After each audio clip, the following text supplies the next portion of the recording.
to the Talking Feds podcast, which is sadly the last episode of this great legendary podcast featuring some of your favorite content creators on the wrestling figure community. How are we doing this evening, morning, whatever it is? It's really hard to tell these days. Doing well. How about you, Luke? Doing well as well, but very tired, but Yeah, I'm excited to get this started here. I gotta wake up at 3 a.m. for Crown Jewel. Jeez, I'm gonna be tired, bro. Imagine actually watching that. I'm just kidding. I'm not gonna watch it live. I'm kind of hyped. It's Look, man, a stacked card. Hopefully, I'm not disappointed. But yeah, it looks pretty hype. I at least hope Bobby Lashley and Goldberg's gonna be reminiscent of WrestleMania 33. Goldberg and Brock Lesnar, just nothing but fast-paced action for like 3 minutes. But Yeah. Brock Last Lesnar time he versus tried to Roman. wrestle at SummerSlam, Goldberg was like trying to do some chain wrestling. Yeah, and that's never good, honestly, for a guy like Yeah. Goldberg. But Roman and Brock, that has some big ass shoes to fill. The build-up has been great. Yeah. Far better than anything AEW has been doing. Come at me, Marks. Okay. But don't lie to yourself. Roman's whole thing with Brock Lesnar is much more entertaining than Kenny Omega and his fucking elite. All right, On a quick side note, Cena and Reigns really got a crappy build. Like they could have had such a better build, and then Brock and Roman just had such a really good build. So I wonder why they did that. Maybe they're gonna do a Cena versus Reigns rematch. Maybe they're leaving the door open. I'm really not. I don't know. I'm really You're not into that? Not really. I mean, like it had its chance. It's like it was years in the making. It's already over with. Cena's gonna do other acting things. It's whatever. You know, my 12-year-old self would have been like, "Yes, Cena, he betrayed the WWE. He said he'd never leave," and then all that's it. Plus, the match wasn't all that good, to be honest. I was expecting a bit better. I think it's just because Cena's not the same Cena he used to be. I don't know. It's just the presence of him. I don't know. Maybe it's like the new look that he has. I just don't think a Cena and Roman match is destined to be good. You know, like their one at No Mercy, it wasn't even all that great either. It was just Roman kicking out of literally everything under the sun.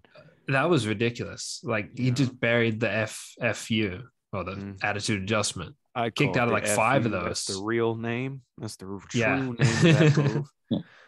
Yeah. But, you know, that's Crown Jewel. Hopefully they do what they got to do, you know. Hopefully they don't screw it up because Paul Heyman's been carrying this feud. I will admit that, but that's the reason why it's so amazing, you know, the whole shit. But on top of all that, we've got a lot of stuff to cover here because we've all been busting out the content lately. Some interesting content as well. Like Nate, you just did your what's it called? Warzone. Yeah, Warzone. WSC Warzone, yes. It's probably the craziest match in WSC history. One of the most controversial if you saw moments. It, you know. Yeah, one of the most controversial moments in WSC history, huh? Yeah. Bray Wyatt pulls out the Glock. And the funny thing is, everyone commented Glock Anderson, Arn Anderson, whatever. I hadn't even seen the Arn Anderson AEW thing with the gun. So that was completely... And fun fact, Danny actually helped come up with that idea. So if you don't like it, blame Danny. That's his fault. blame all the shit on me. Okay.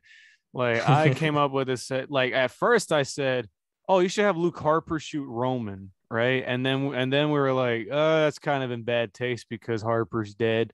And I was like, "Yeah, whatever." Okay. Yeah. Bray Wyatt shoots Roman. And what was going to happen was Roman was going to look down on the, on the vest and be like, "Bitch, why do you think I was wearing a bulletproof vest? I've been waiting for this my whole entire life." Superman punch. But then, you know, you got to build suspense to what's going to happen next and whatnot. And Nathan wanted to bring Aleister Black back. So that's that. But yeah, if you're wondering, Danny, what fucking possessed you to think of this ridiculous fucking moment? Okay, look, Nathan called me up one night talking about, yeah, I want to talk about some ideas for the future of WSC and stuff. And we were thinking, I was saying like, man, WSC. No spoilers for the future stuff. Don't No, get no, it no, all no, mixed no, no, up. no, no, no, no, no, no. I'm not going to talk about that stuff. Yeah. But I'm saying like, oh, like Nathan had an issue or I brought up an issue. I don't know how it went down, but something was said along the lines that, WSC is cool, but it's starting to get kind of repetitive. You can only watch a dude fall through a table so many times, until it becomes numb. And then I said, you got to up the ante. You got to up the stakes. You got to go crazy, right? And then, and he said, well, I'm doing Warzone. And then I said, okay, what's going to happen? And then Nathan said, oh, I'm going to put it where the ring is at instead of on the stage. And it's like, okay, that's cool. And then I thought, okay, Warzone, war, bullets, explosions, right? I said this, okay, what if there's levels to the war zone? Because I remember the first war zone you mentioned that there were levels, but what were those levels? Why even mention that they're levels? Like there wasn't really anything special about Yeah, each I wanted to individual add level. weapons. I wanted to add weapons on the levels, and we were thinking like, well, you said like, why not just have freaking guns at the top of the war zone? Yeah. I said something like, with each level, the weapons get more dangerous. Like at the bottom, you have your run-of-the-mill chairs and kendo sticks.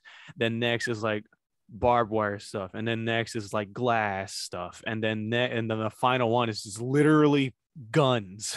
They're just gonna start shooting each other like that one scene in Great Pretender. Anyone who watches this and they know who that is, you're a real one.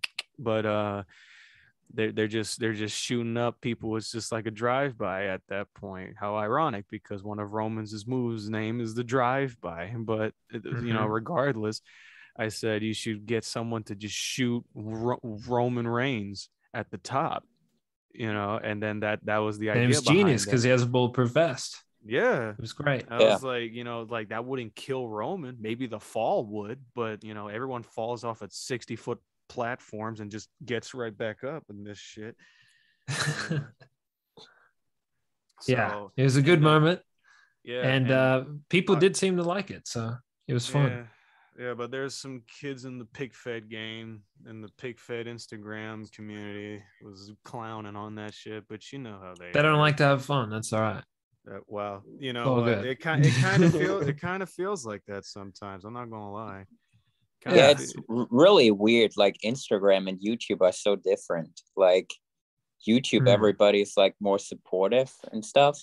You don't mess with like your comments, right? You don't like filter out things. Me? No. Both of y'all?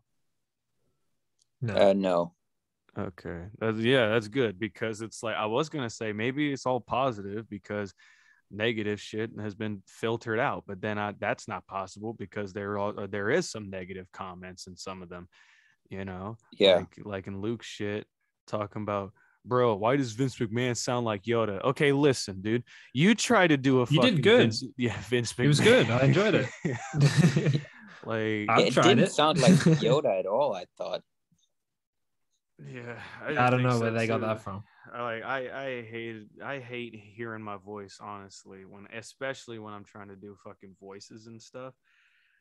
So that originally Vince McMahon was supposed to be played by MDT, but scheduling issues, people are busy nowadays, and we were on a time crunch, so I had to improvise, had to lend my own voice for both G-Man, who is now in GCW. He signed the contract and appeared in Money in the Bank. So if anyone who was confused, yes, that was G-Man, the one and only, the legendary, and he's there now. And one can only wonder what's going to happen next. But moving away from that, doing voice work the way I do it, it's kind of strenuous because like I tried to do Vince McMahon's voice like regularly. I had to lower the pitch desperately, because if I did not, it would have sounded even more ridiculous. But I appreciate you guys thinking that it was good, because I was thinking it was terrible.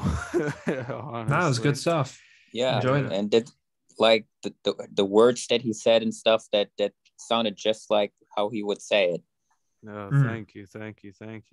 And speaking of GCW, speaking of contact that we were doing otherwise, we've been dabbling in the whole hand fed thing, huh? Who wants to tell the story about how that came to be and how that I think Luke, tell us about how this all came to be.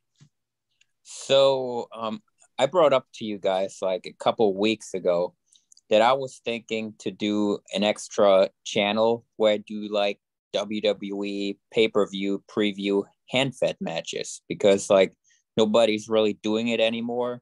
They used to do well in the past, and I figured, yeah, maybe I can just put some, ads of GCW in there. So if they, get an audience, I can maybe translate that audience and come over to GCW. And then we were just on a call and we went through a bunch of our old hand-fed matches. I did, I think, one or two or something like that.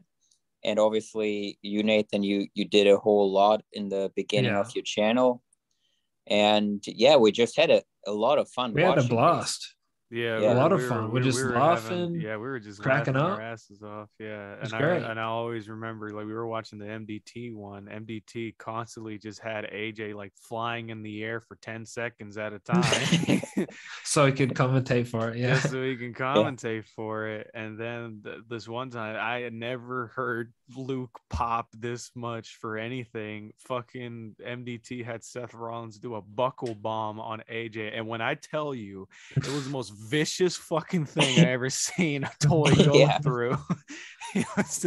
Like that I feel bad for the fucking figure, dude. I feel bad for it, even though it doesn't have feelings and it's not alive. But that thing bounced off of that turnbuckle. Yeah, it came so unexpected, right? It was kind of slow, and all of the sudden he just like jumped up and killed him. Yeah. Yeah, and that's and we were just watching most of that. We were watching some of Nathan's old stuff, like Dean Ambrose versus Seth Rollins, and he's going off the JR. Yeah, going after Jim Ross. Then Jim Ross came back and then started fighting Dean Ambrose. And also on top of that, there was a moment where miraculously the Mattel announce tables, they just would not break. They would not break. Like, he just kept. I was so determined. He was so determined to freaking put Seth Rollins through the table. He just kept doing it, and then his commentaries are like, "Oh, Seth Rollins, he's not gonna stop until that table breaks." And it finally broke, and I was just like, "Thank God!" I'm gonna be here all day, just seeing the frog splashes. And then the funny thing is, after that, Dean Ambrose gets up, and I'm like, how does he get up after all them frog splashes from like 20 feet in the air? We were just watching all that, having a blast. Like, these things, they're really fun, and these things have a certain charm. And I know they're really frowned upon in the whole Instagram pic fed community, the whole idea of like hand feds and playing with your toys on camera and stuff. But I remember like doing it, and I was actually having real fun. Like, watching it alone, yeah, I get it, right? It is kind of weird. But if you're watching it with friends and you're just laughing your asses off about like the so bad it's good quality, I think it's a very good time. It's a very entertaining time to just have with your buddies. And also, there's a real good charm to it, because I remember while we were watching it, Lucas just out of nowhere said, like, I feel like playing with my figures now. We were just watching. It got us all hyped. We all wanted to get back into it and try it. Like, I remember saying, like, actually, I want to do one now. Like, all of it. Like, I wanted all four of us, me, MDT, and Nathan and Lucas, who, by the way, MDT has not been able to make it this time around, which is very saddening to me, because if this was going to be the last episode ever, I want the whole crew to be here. But, scheduling issues and other things. People are busy nowadays. Maybe he's sound asleep. He's kind of exhausted. Who knows? The guy's got a family. He's got a wife and whatnot. But yeah, don't blame MDT for nothing. It's fine. Maybe we can do like an epilogue episode. Just have MDT. Just who'd be down for that? I know I would. Lay down in the comments to see if you like to see that. Personally, I don't want to end the show, but I guess it just wasn't up to me. But this isn't about that. This is about the whole hand fed stuff. So yeah, we were really inspired to do it. And the first guy to do it was Nate Dogg over here. Yeah. Goldberg had a lot of fun doing it. Yeah. Goldberg, Bobby Lashley, Crown Jewel, little prediction match. And the old times I used to do it, it was kind of more planned out, more like camera angle changes, more cuts. This one I just wanted to like do more of like one take kind of thing, where it's like I'm just having fun playing around with my figures, doing it on the fly. And I had a blast. I was just messing around with it, just having fun with it, doing random stuff. And yeah, it was pretty fun. Not sure if I'm going to do it again or regularly. It really depends on what you guys want to see. But if you're loud enough, you tell me you want it, I'll definitely do it. Yes. What do you guys think about it? Oh, I especially love the fucking Goldberg roar there. That's going to be my new ringtone now. I was just doing stuff to pop myself. And I just kept doing it because I was just loving it. I was laughing my ass off. You can hear me laughing throughout the thing. Oh, yeah. Trying to hide it. And then Lucas had a comment about the Goldberg botch. Oh, yeah. I mean, I really could see Goldberg like dropping Lashley on his head like that, Yeah. Knowing how his work rate in the ring is nowadays. Yeah, I definitely see that. So boom, you got realistic points, realism points for that botch. Maybe the botch wasn't such a botch after all, if it was more realistic than anything else.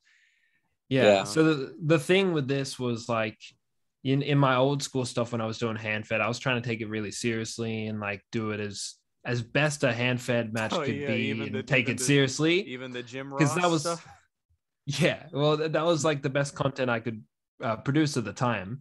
But now it's like, well, I do this other thing that's more highly produced. This was just all about having fun and just having fun, entertaining people, entertaining myself. So that's what I tried to do. There's a bit of extra content, and all that stuff. Yeah, I really like the classic style that you did more, but I get that this is supposed to be like, something easier to make because of course it's not supposed to be better. Tell us the experience there.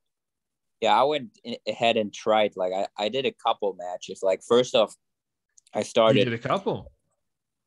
Well, I didn't finish them, but I started different ones. So I started with the Big E Drew McIntyre match, and the thing is, like we talked a little bit about that yesterday, is that I just couldn't come up with a bunch of cool spots for that match. I feel like their movesets don't really mesh well at all. So I was thinking of doing their match. I just couldn't think of a finish. Like, I don't know.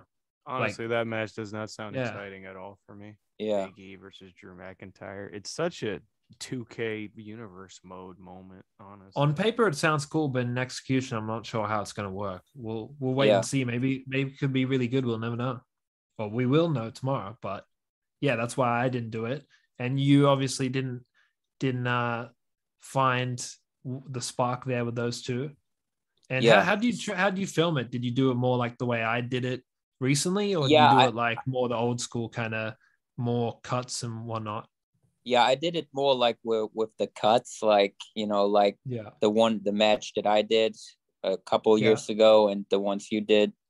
Mm-hmm. So then I went ahead and did Brock and Roman, and I was just sitting there and filming it. And to be honest, like if you film it like with all the cuts and like you switch from your hard camera that you have on the tripod, then you take the phone.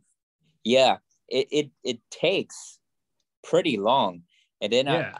I was thinking to myself, like, well, the point of this was, that you can make some extra content. Yeah, that's that is why a I did little the way bit I did easier it. to make. Yeah. So then I was like, if I spent that much time anyway, I can just like do it without showing my hand. So Yeah, exactly. yeah, so that's what I probably will do in the future. Maybe do some, shorter matches, like maybe not complete matches, but some like highlights or shit like that. Mm-hmm. And yeah, the slow motion I kind of did because I kind of promised people that, we would be doing some WWE pay-per-view previews. And then I didn't really want to finish the Brock Roman hand-fed match. So I just went with that. And it seemed like the video did pretty well. So yeah, it's doing well. That's good. Yeah. And then, what about you, Danny, with the horror hand fed? How do you find that? Yes, and then we get to me, the one who arguably, I think, not to toot my own horn, I made the best video, but that's just me. That's just me. Yeah, it was an enjoyable video. Yeah, horror icons versus John Moxley. Moxley's Monster Mash. I don't know if it did as well as I would hoped, honestly. I tried my best to make it as entertaining as possible. Honestly, it was kind of weird because looking back on it now, it's very Grimm's Toy Show esque. Kind of had a big. It's kind of like my old videos from like 2019, middle of 2019. Yeah, pretty much looked like that style. But you also did some where it was like fully hands in there. Yeah. Like kind of playing with them a bit. Mm-hmm. Yeah, I did that. Yeah.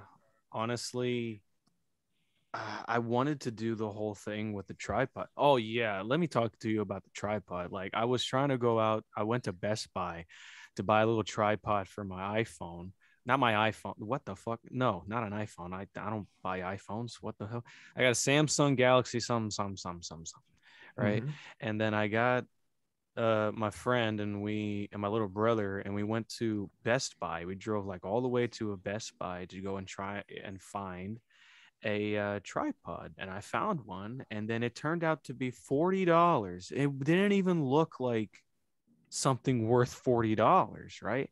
But I kind of just took it as, okay, I'll just cut my losses. Boom, I just spent $40 on a piece of fucking plastic, and then boom, right? And then my friend told me, he was like, you're really just going to let them steal $40 from you for the tripod? And I was like, man, I don't know. It's like, you can get these things for like $10 on eBay. Right. And I said, I paid like $4 for mine. Yeah. And I was like, dude, stop lying. No. And I looked it up and I got so enraged that he was right. And then the fucking Best Buy just tried to rip me off. I immediately returned it without even opening the fucking thing. And boom, no questions about it. I went out and then I went to Walmart with him and I saw a tripod for $20 less. It was like $20. And I was like, you know what? That's much better. Like, I'm much more comfortable spending $20 on something than a $40. And you're probably asking, why didn't you just get the eBay? Because I don't like to wait. I don't like to wait for things to come in the mail. Okay. That's just kind of just how I function as a human being. When I feel inspired to make something like the horror versus the horror icons versus a John Moxley video, I want to do it as soon as possible, or else my creative juices will leak out of my body, And so I went and I got it, and then I immediately just started filming it. And I was going to do this thing where I was just screaming commentary while I was what's it called, doing the moves with the figures. Then I thought, no, I don't want to have an MDT situation where I'm having them suspended in air for like 10 seconds and trying to, trying to commentate. And I don't want to have it be like I'm doing it too fast and I can't even keep up with my own movements, And I'll tell you, Lucas had a tough time keeping up with my movements and the commentary. Yeah. and all that stuff. And so I just decided, okay, I'm not going to do commentary. I'm going to have it be quiet as possible. And also because I didn't want to scream in my house and just like a maniac and then have my family just come and ask me, it's like, you good? All that stuff. Aren't you always screaming in your house with the commentary? I mean, usually this time they would see you coming playing with the figures.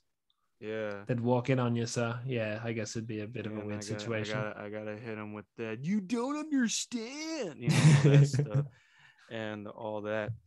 But yeah, I was filming it, and honestly, I wanted the whole thing to be with the tripod, but like I started to realize, like, damn, this is just not interesting to look at. If it's just the whole tripod, I mean, in my opinion, if it was just a tripod the entire time, and I was just having my hands all up in there, it just wasn't interesting. So I was like, okay, what if I just had it be like this freaking cracked out cocaine SMF wrestling, old WSC slash Yeah. GTS wrestling type deal? And so I just went ham as much as I could, honestly. I think it took 2 days to film. I used to have a lot more horror icons figures. I used to have Leatherface. I used to have Freddy Krueger, but I sold them on Macari. Might have to get them back, or maybe not. Honestly, I'm thinking about selling every figure that I have that isn't a wrestling figure, honestly, because they're kind of just sitting on the shelf. I don't really use them for anything. Maybe I could use them for the Views Wrestling, which is what I decided to call the hand fed thing. Did you enjoy making the hand fed thing? Was it easy? I wouldn't say like filming it. Yes and no, because there was some angles where I had to like really lean over the tripod and be careful not to knock it over. But other than that, it was pretty easy. And also I have like a little short clips of videos where I sent to the group chat where it was just bloopers, where I had like Moxley tripping over the ropes and me reacting to just how powerful the spear from Jason Voorhees was. Like, and yeah, it was pretty fun to make, though. Yeah, I think with the whole Instagram fed, like looking down on this sort of thing, is like, oh, look at him, he's playing with his toys, and just like, this is not gonna be. Did people say that to you?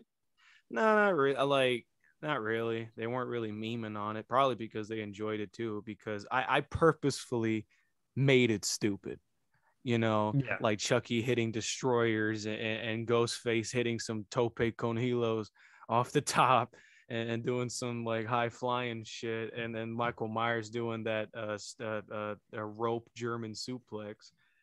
Yeah, it was just supposed to be stupid, kind of like reminiscent of the old GTS wrestling days. But the real hard part was just putting all the sounds in, putting all the sounds and effects and whatnot. That's always the most exhausting part for me when making these videos.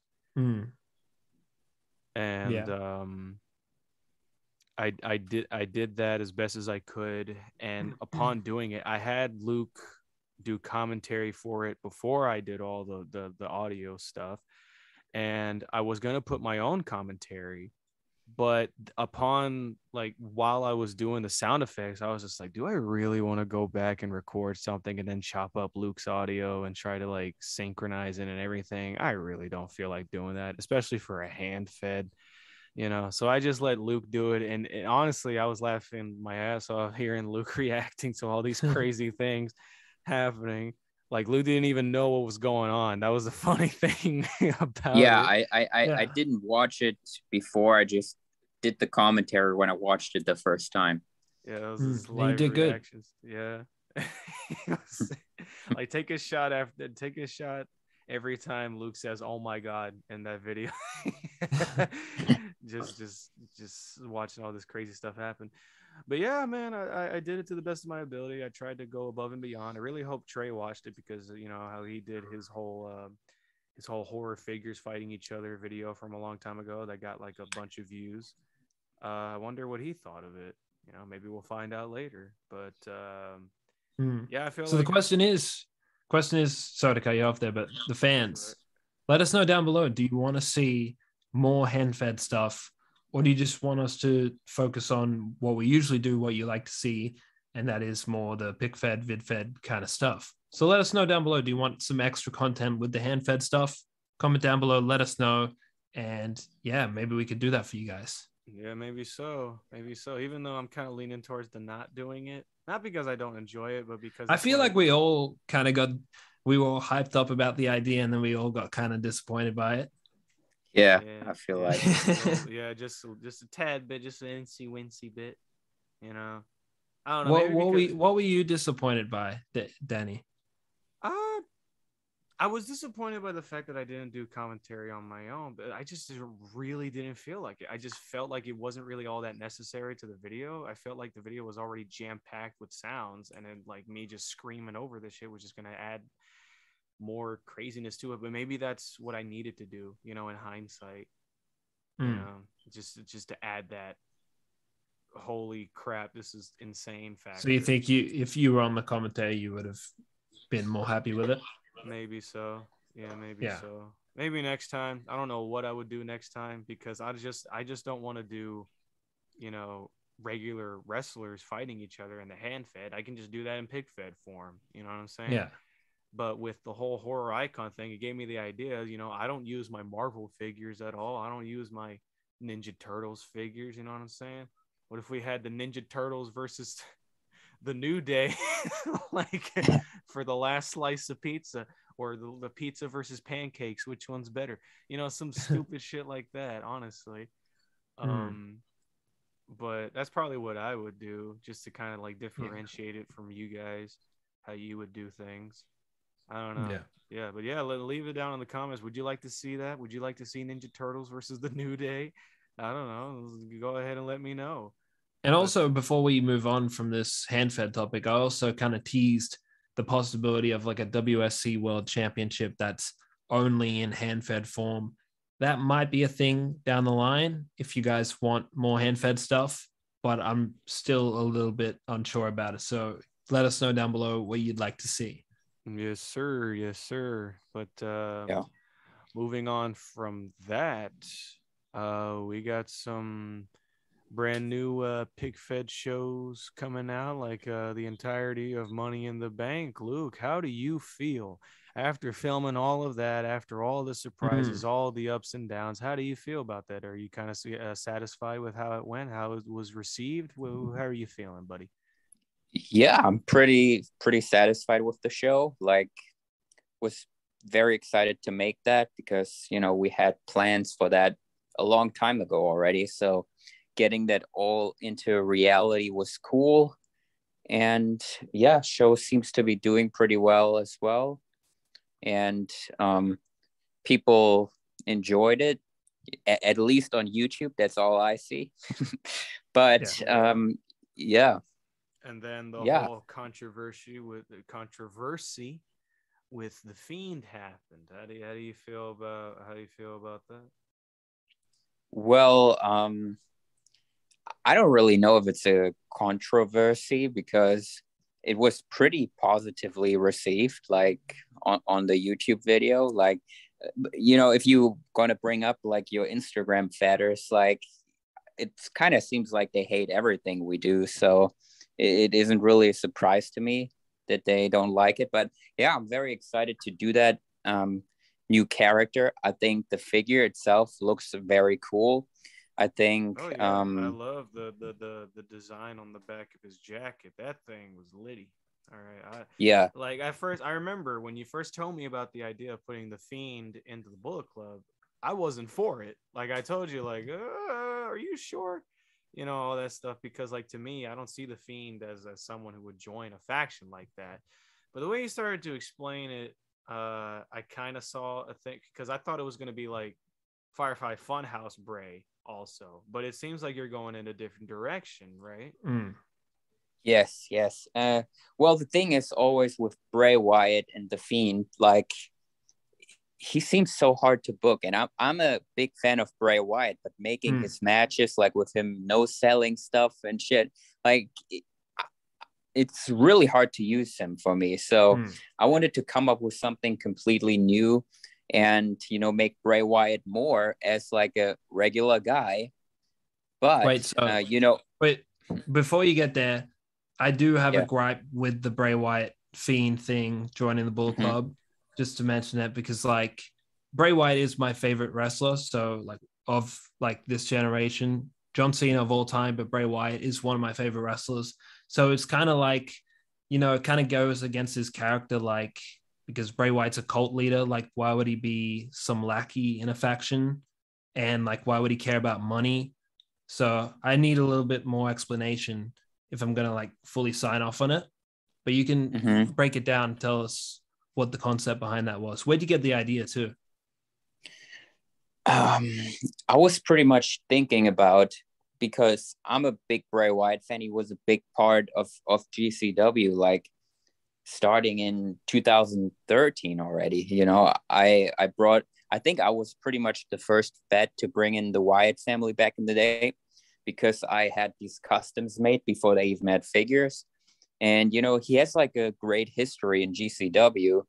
And, you know, I brought in the Fiend a while ago, and I just didn't really enjoy using the Fiend. So I was thinking about something new I could do with Bray Wyatt. And, you know, I thought about just going back to the cult leader Bray Wyatt, but, you know, Trey is kind of doing that. And, you know, you want to be different. So I was just thinking about stuff, and it came into my head. And then I was like, oh, what if we make a custom attire of him, like instead of using the red, put in the white to look like the Bullet Club. I think the visual is just really cool. And I think it would have helped. I think it would have helped if you painted them little red tips on his shoes white too, because like it kind of threw me off. I feel like it kind of looks like blood stains. So I figured, I mean, we could always change it, but I saw a few people commenting about that as well,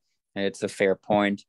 Yeah. But I'm kind of excited I think well, I mean, that would be a stupid assumption, but like I was gonna say, I think a part of it, I don't know, I don't live in your head, I don't know what you're thinking, but I think a part of like how you decided to do the Bray Wyatt's character actually stems from what you see, what you hear on your little podcast that you listen to about truth and all that shit, right? Oh yeah, that's partly it too. And Bray Wyatt, actually, if I look into like a wrestler, Bray Wyatt is someone who I think knows about that kind of stuff, because he's talking stuff like that in his promos over the years. So you know, I definitely feel like Bray Wyatt was the perfect guy to go with, because behind the scenes, the guy Windham Rotunda, like he seems like the guy that would fit this kind of gimmick. So I'm not going with like a WWE Fiend Bray Wyatt. You know, we just come up with our own stuff sometimes, and not everything has to be exactly like WWE had it, in my opinion. And then obviously I also thought about, you know, making something shocking, you know, something that somebody would never see coming. And obviously it would create intrigue for the Pic Fed. And I think it did just that. And it seemed like the majority of people enjoyed it and are looking forward to see where this story goes, because it's so unpredictable. It's completely different than anything you would expect. So I'm really excited to tell this story. Yeah. And I think you mentioned something about it even doing better than the tag team video in the Money in the Bank when it came to that was analytics. The best performing part of Money in the Bank. Like if you go by it match by match, that was the one that did the best. Yeah. And you know, also like I thought, like my theory was like, oh, because of the thumbnail with the whole mystery thing and the title, and like, oh, a mystery member, oh, who's it gonna be? And it gave like people watching the incentive to come up with their own theories about who it was going to be. And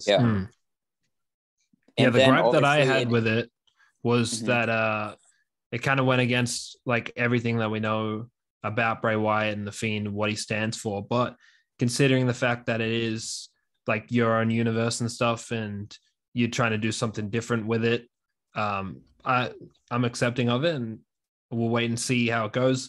Although you shouldn't go back on it. You shouldn't be like one day he just goes back to being the supernatural Fiend. You should continue the story and progress this new character of him.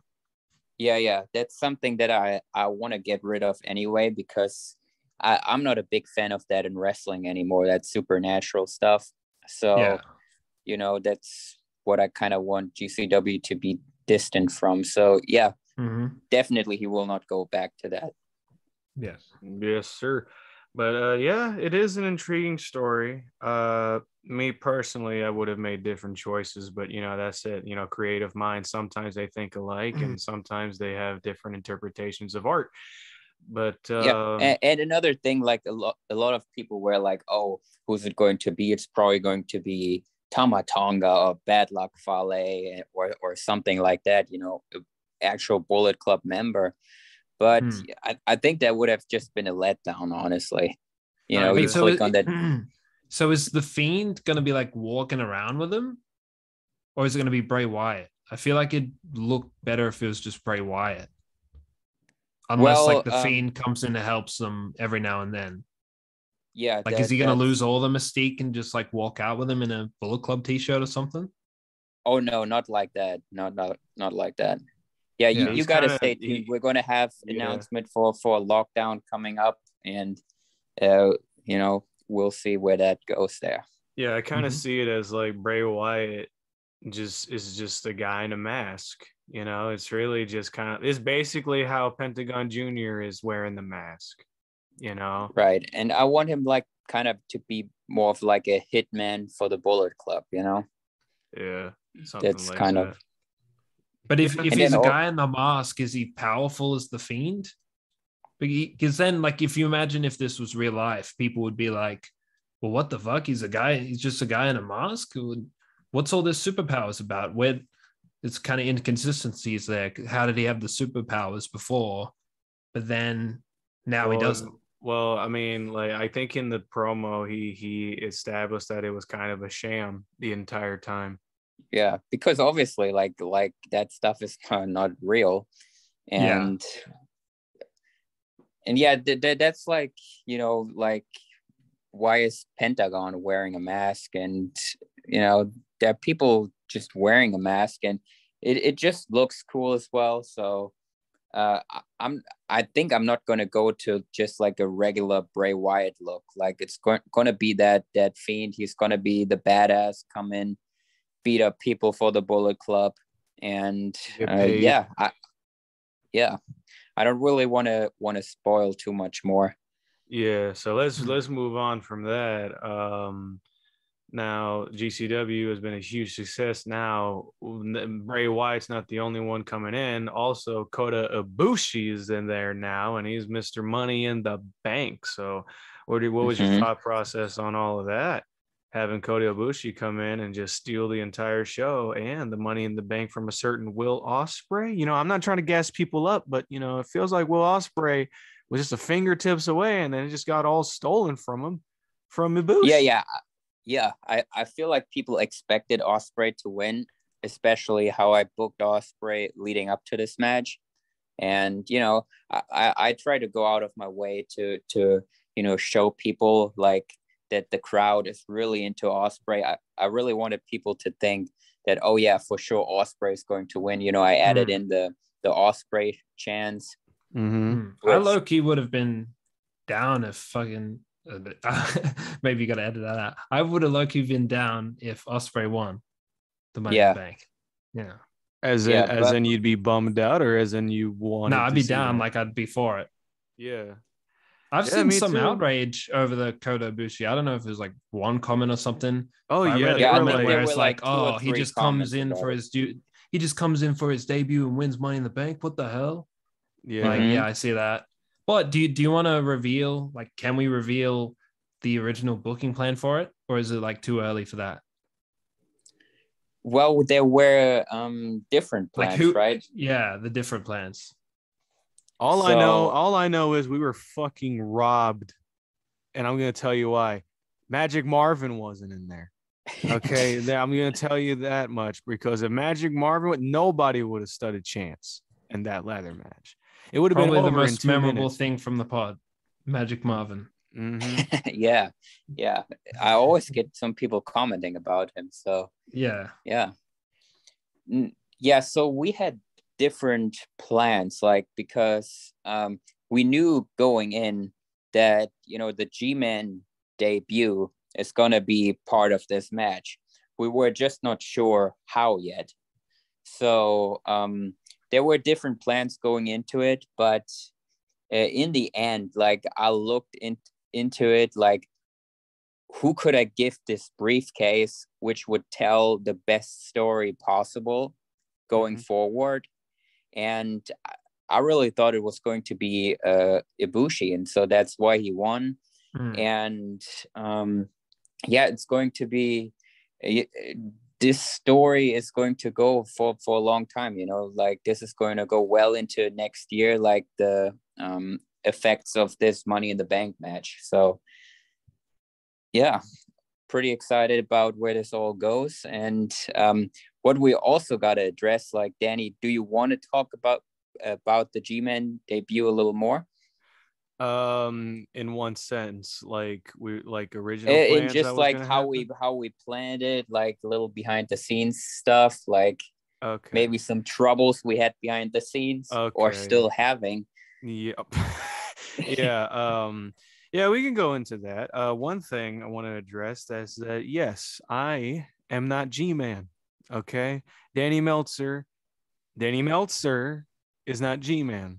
Okay, and that has been established in the show. Okay, so please stop commenting that we are not the same person. Okay, he is my cousin. He is he is family, and that's it. We just sound really alike. Okay, and that's all that there is. Now, and you used to have, I think that's the most confusing thing, that the same super crazy head scan. Yeah. See, the reason why I was using the super crazy head scan in the first place is because it was the only head scan that I had in my collection that even came close to how he was resembled in the 2K video game in which he came from, my little 2K what's it called, FAW series, which a new episode is actually about to come out soon, but you know, don't really expect much from it. I recorded it like over a year ago, so yeah, don't expect much quality to it. It's actually kind of trash. But yeah, it's just kind of like a little entertaining thing to watch. But that's where G-Man came from, that little series. And he had the mohawk and he had the beard and you know, blah, blah, blah, blah, blah, blah, blah. And the super crazy head scan was the only head scan that I ever had that closely enough resembles the character. So I had to get a Sharpie and paint the beard on as best as I could, and then boom, I had my G-Man. And then when I hit up Luke about the commentary stuff, I said, oh, do super crazy, right? Because nothing else looked like me. You know, we tried the Kevin Owens route. It looked nothing like me. You. Yeah. Because nothing else is like G-Man, you know, looks like super crazy, or super crazy looks like G-Man. Super crazy also is the closest thing in a figure form that looks like me. You know, this is complete coincidence. Wasn't planned or nothing. It's just like, what about a Finn Balor head scan? But then it's just Finn Balor. You know what I'm saying? I guess because super crazy is more expendable. Yeah, and then also super crazy never had a beard like that. So, you know, there's more leeway to it. And so with the whole G-Man and Danny Meltzer thing, there were little plans. There were ideas of like, okay, what if I just said fuck it and just said, yeah, I'm G-Man. Right. But then I was like, but then like G-Man and Danny Meltzer, they're such different people. They have such different like ways of speaking and mannerisms and stuff. It's already just going to be a headache to just try to make sense of all of it. So I just said, screw it. Just have them be two different people. And so that's that. I honestly could not wait until we changed the head scan to further establish that they are two different people. But the current head scan that we have for G-Man and GCW is not the best. I'm gonna be completely honest with you guys. Yeah, it's an emergency that we had to do it at all. We expected to have a 3D printed version like months ago. Oh, okay. Yeah, see, that's why you didn't show it that much. Yes, because I was like, why don't you show his face? When he was going off to Jeff Hardy, I was like, what's going on here? Show his face. I was yeah, telling Danny, like, that will just confuse people even more. It goes from super crazy to this, and then when the 3D head comes in, it will be completely different again. So yeah, sure. like, and none of that is our fault, honestly. yeah, Like, we were trying to get these things. I was trying to look. Oh my God. Like, I'm about to like slander somebody right now. And I think Luke knows Here who it comes. I think Luke knows who's it. TSM Customs. All right. TSM Customs. I hit him up, right? Dude, he had beef with my buddy Mike. And my buddy Mike got a custom Killer Cross commissioned from him. And apparently he said, yeah, I sent it. Still never showed up to anyone's mailbox to this day. You know? Yeah, and you showed me the tracking. It just said that a label was created, but it was never shipped out. Mm-hmm. And so I hit him up and I'm like, dude, I put down a fucking down payment, right, of $60 because I needed a Killer Cross. Well, I didn't need one. I wanted that Killer Cross. See, Mike needed that Killer Cross. And if you guys don't know who I'm talking about Mike SWE, you know, the guy who I'm doing a combined show with, combined series with, whatever. But yeah, he needed a Killer Cross for his show, Christmas Chaos of 2020. And he was really desperate to get one, so desperate to the point that he spent $600 for a Killer Cross made by BEW. And to be fair, desperation goes a long way, but we're not going to talk about that. This is about TSM. TSM then started to have beef with Mike, and Mike had beef with him because he wasn't getting anything. He wasn't getting the cross in the mail, and Mike was starting to think that, oh, he deliberately did not send the cross. And then TSM kept on saying, oh, I did. And so I hit him up. I said, dude, I literally just wasted $60 on this fucking thing. I either want my cross or I want my $60 back. Right. And he's like, well, I can't give you your $60 back. And I sent the cross. So it's like, you know, if that comes in, you know, you could just have it. Right. I was like, it's not coming in. It would have come in by now, especially now that it's been like over a year later, you know. And so I said, okay, look, I don't care about the cross. I just want my money back or something worth the money. And he said, okay, how about I do a free printed and painted head scan? I was like, okay, bet. Do G-Man, right? I was planning on having that head scan be the G-Man at Winter Slam. Obviously, that didn't work out. And then months later, I'm trying to hit him up and he gets annoyed with me. I'm like, motherfucker, you owe me this, right? You said you were going to do it. You said this. You made the deal, right? And then I'm seeing him. He's doing all kinds of other customs and stuff every fucking week, every week. And I'm just getting more pissed off. I'm saying, dude, where's the head? You know, where is it, bro? Like, did you forget or whatnot? And then he's like, oh, I'm just super busy. So I'm like, okay, can you make it by the end of this month? And this was during the time that we were working on Money in the Bank, right? Never did it. Again, how typical. So that's TSM for you, you know. And TSM, if you're watching, you want me to stop talking shit, do the thing that I asked you to do and that you agreed to do. You know, all I'm saying is hold up your end of the bargain like you said you would. Okay? I get you have all these other things to do, but please, when you say you're going to do something, do it. That's all I'm going to say about that. But that's TSM. That's not the only guy who's like responsible for the fact that G-Man's head scan in GCW is kind of trash. Okay. Now we also have Kuroda Kid, the guy who did your head scan, Nate. Yeah. Right. He was going to do G-Man and he did it. He printed it out. He did all that stuff. He did what he needed to do. The first time I hit him. First off, he wanted to do it and then he went like on vacation or something, right? Yeah. And then he said, oh, I'm not going to do it until September. I was like, bro, I need that shit now. So it's like, how about I hit you up when you're back or doing whatever you do and then you can just boom, boom, boom, pow, send it out. Right. Well, obviously that didn't happen like that. I hit him up.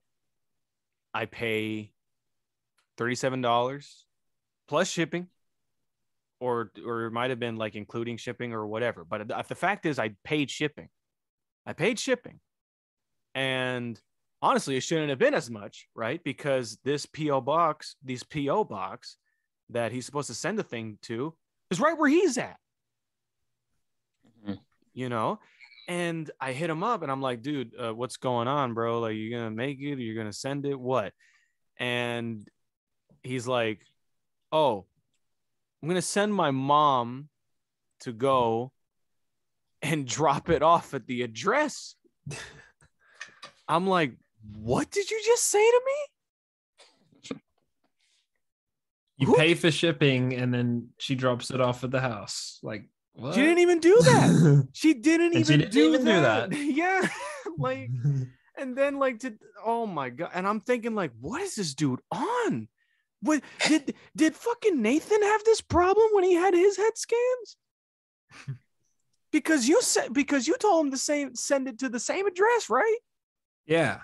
He shipped it. He just shipped it. I believe, yes. So it was shipped, yeah. So now I'm thinking at this point, I just have really bad luck when it comes to customizers that aren't Luke and Angelo. Everyone else just has it out for my throat, for whatever reason. And Luke, I'm just can Angelo do 3D printing head scans? I mean, or is he looking designing into it? them, not yet.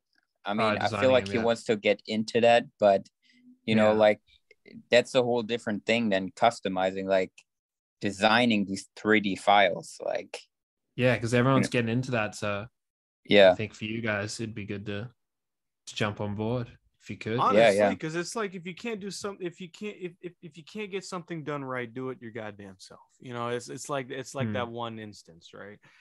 And so now I hit him up, Karate Kid, I really need this head urgently. Pause.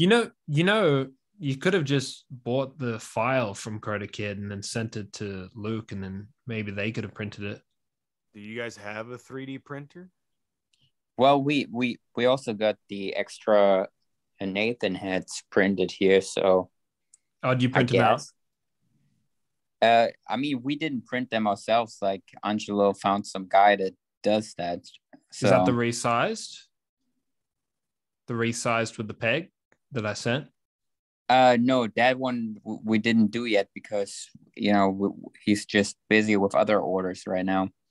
But the first one, because remember, I got the 2 heads from Kuroda Kid, and then we did another few for GCW, and those were 3D printed by some guy here. So. I mean, we probably could have would have been a good solution. Yeah. If you just bought the file and then just printed it. I didn't know that. Yours. Well, Mr. Nathan 8 Dog, I didn't know that was an option at the time. Okay, all I Yeah, saw. I mean, was... Danny had already paid for this a while ago. Mm-hmm. And so now, for some reason, when it's with Nathan, things get done in a jiffy, right? But when it's with me, everything under the sun is hindering something. For whatever reason, people just can't get shit done when it comes to me. And that goes to a lot of people. I'm not going to name any names besides TSM, that guy, and so, yeah, the whole G-Man, the reason why we didn't show the face is because the face is hideous. Like I didn't want it to be shown.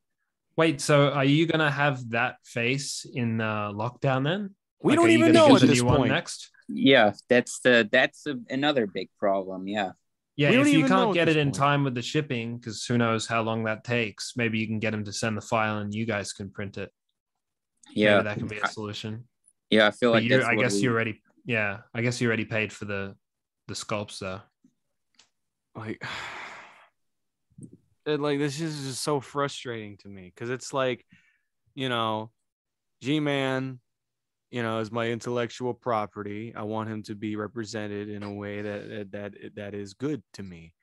And we were going to do that, but now we are severely worried that we can at this time. This is going to be his debut match at Lockdown. He's going to have a debut match. I won't say what it is, but he's going to have one because now he's signed to GCW. And I want him to look the best he can, the most great representation possible. But now, like, I'm so worried about things not going that way that right now it's just like, bro, what the hell are we gonna do? And that's like stressful enough as it is. Yeah.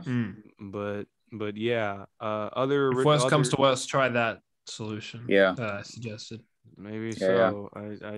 He's probably gonna charge me more, but yeah, you might have to buy the file separately. Oh my god. But yeah, but back to like G-Man's like original plans of what was going to happen. One thing, yeah, some people were thinking like, oh, I thought the mystery guy was going to be G-Man.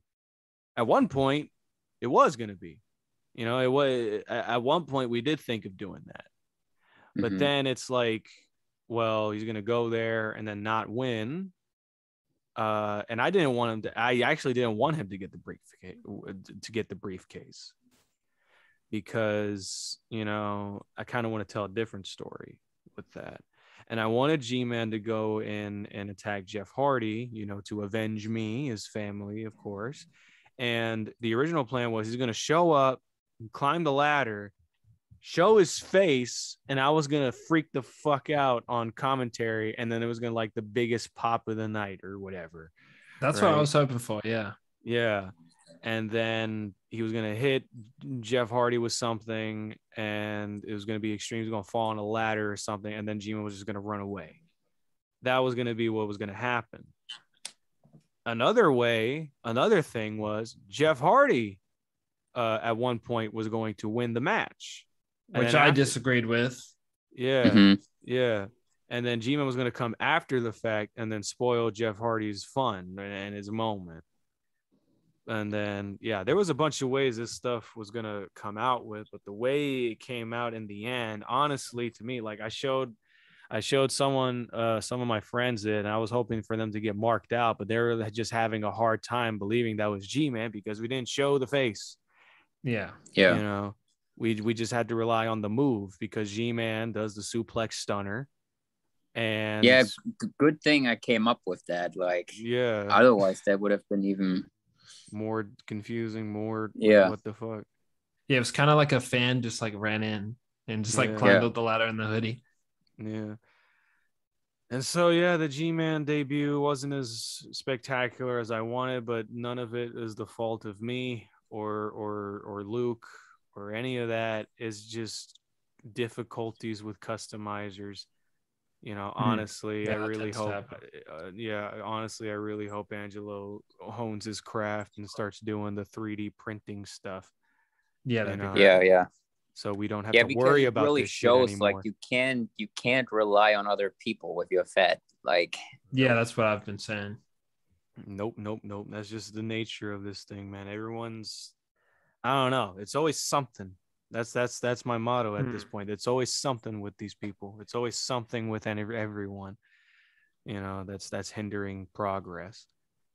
But and to be fair, like we had this like planned way in advance. Like there should have been way more than enough time to get that head scan.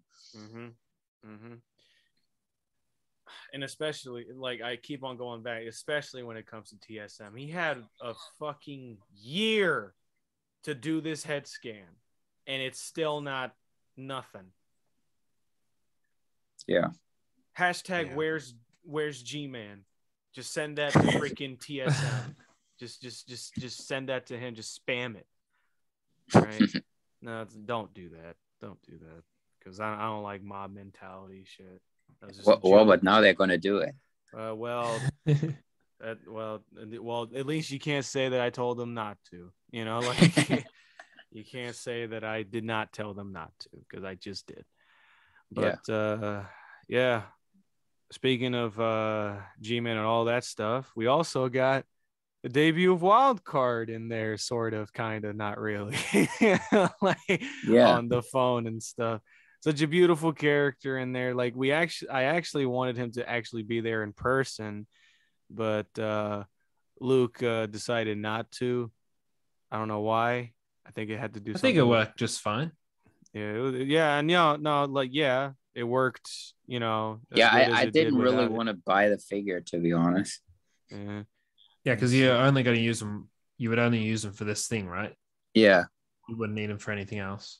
yeah, right. and it turned out well because I tried to make the joke that Wild Card was busy, doing the dookie in the fucking toilet, right? While G-Man just like, man, I gotta go, and then boom, just ditched him. But yeah, and speaking of Wild Card, this Friday, I don't know when this is gonna happen. Could be, I don't know when this podcast is gonna be uploaded. I'm gonna be honest with y'all, but let's say this Friday, this week is the first episode of FAW/SWE, and it's gonna be a doozy, fellas. Like, I really hope you guys will make it to the live premiere. I know it's gonna be like 8 a.m. for Luke, but Luke, you got it, right? You got it. Just like drink some Red Bull, like you usually do, or some Monster Energy drink.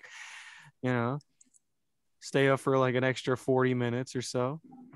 I don't know about You don't Nate. think you can like put it in an hour earlier? Like 7 p.m. maybe. Yeah. Honestly. Just surprise the fans. Maybe, yeah. You know what? Maybe this could be an announcement. Instead of 8 p.m., it's going to come on 7 p.m. because probably a lot of more people is going to be watching SmackDown at that time. Now that I think about it. Oh, it's on SmackDown. Yeah, because Friday SmackDown's on 8. Can't mess right? with my tribal chief time, man. What the hell? That's my tribal chief time, man. Okay, you gotta acknowledge.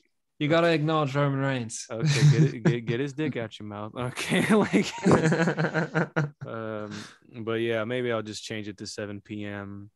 I'm pretty sure. Yeah, then it's not that I'll big of a definitely be there. Yeah, live premiere, all that stuff. It's gonna be great. Man, I want to talk about it, but I don't want to spoil anything. Already, the first match is announced. It's Daniel Bryan versus Austin Aries. And also, let me announce this. They're not going to be full matches, unfortunately. Because if there were full matches, if there were full matches, I'd be there forever. And it'd be forever. So did you make these, or did SWE also make some matches? No, I literally made everything. Oh, okay. I really made everything. It's kind of making me question my integrity at this point. But yeah, and it's like this difficult thing where I'm trying to make everyone look good, because it's like, let's say you do WWE versus AEW, you won't know who to put over between Roman Reigns and Kenny Omega. Obviously, I'd put over Roman Reigns, but that'd just be me. But like, either way, you're gonna piss you don't want to somebody upset off. too many people. Like, either way, you got to use a bit of logic. Yeah. But that's the thing, is like, either way, you're gonna piss somebody off. You're gonna piss people off with stuff like that. You're gonna piss off the AEW marks, and you're gonna piss off the tribal chieftains, whatever, the tribal chief ball lickers. You know what I'm saying? But that's the most difficult part of this. So, and I don't want to just have it be like, oh, of course, like, I want it to be ambiguous. You know what I'm saying? When it comes to like, oh, you don't know who's going to win between these two guys because they have been, kicking ass in their respective feds. Like Daniel Bryan and Austin Aries. Austin Aries was a former Universal Champion in my fed. And Daniel Bryan just main evented Mike SWE's Bloodsport, and he won against Low Key. So it's like, I kind of wanted to give it that you don't know who's going to win vibe, know? And some stuff's going to happen, some surprises. There's going to be voice acting in this entire thing. So you don't have to worry about text or subtitles or anything like that. Maybe when it comes to a certain person talking, I might have to go back and post and like put subtitles for this one person talking, because it might be hard to understand what they're saying. But that was the old way I had to do his voice. But FAW versus SWE episode 1 will be out this Friday, probably 7 p.m. You know what? Yeah, 7 p.m. Eastern Standard Time. I want as many people on there live, honestly, to see what's going to happen next, because all this is going to lead to something, people. All of it's going to lead to something. Maybe it'll lead to something with GCW. Maybe it'll lead to something with WSC. We don't know, and I'm not going to let you guys know until the first episode comes out. So be there or be square, as the cool kids would like to say. But that'd be interesting. GCW versus FAW. Wait, who leads Wildcard? Yeah. Yeah, Wildcard. Does Danny Meltzer work for FAW in this universe? Well, let me Who's talk he kayfabe. Affiliated with? Let me talk kayfabe here. Mostly it's GCW, but like FAW, I'll help out because that's where my cousin works. So Danny's a GCW guy. Yeah, for the most part, yeah. But FAW. And what is G-Man now? He's signed the contract. What is he? Is he a GCW guy or is he FAW? We don't know for sure. It kind of seems like he's just switched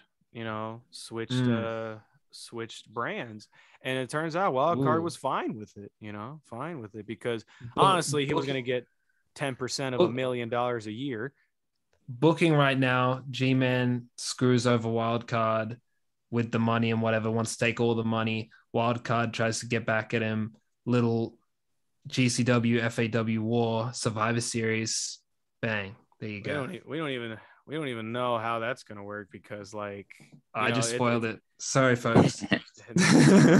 Chill out, people in there. In the comments I mean, I get these comments all the time that want to see like a GCW against WSC Survivor Series or against MDT or whatever, but this stuff is so hard to do because a lot of us just use the same talent, and then I wouldn't know how to pull that off to make sense.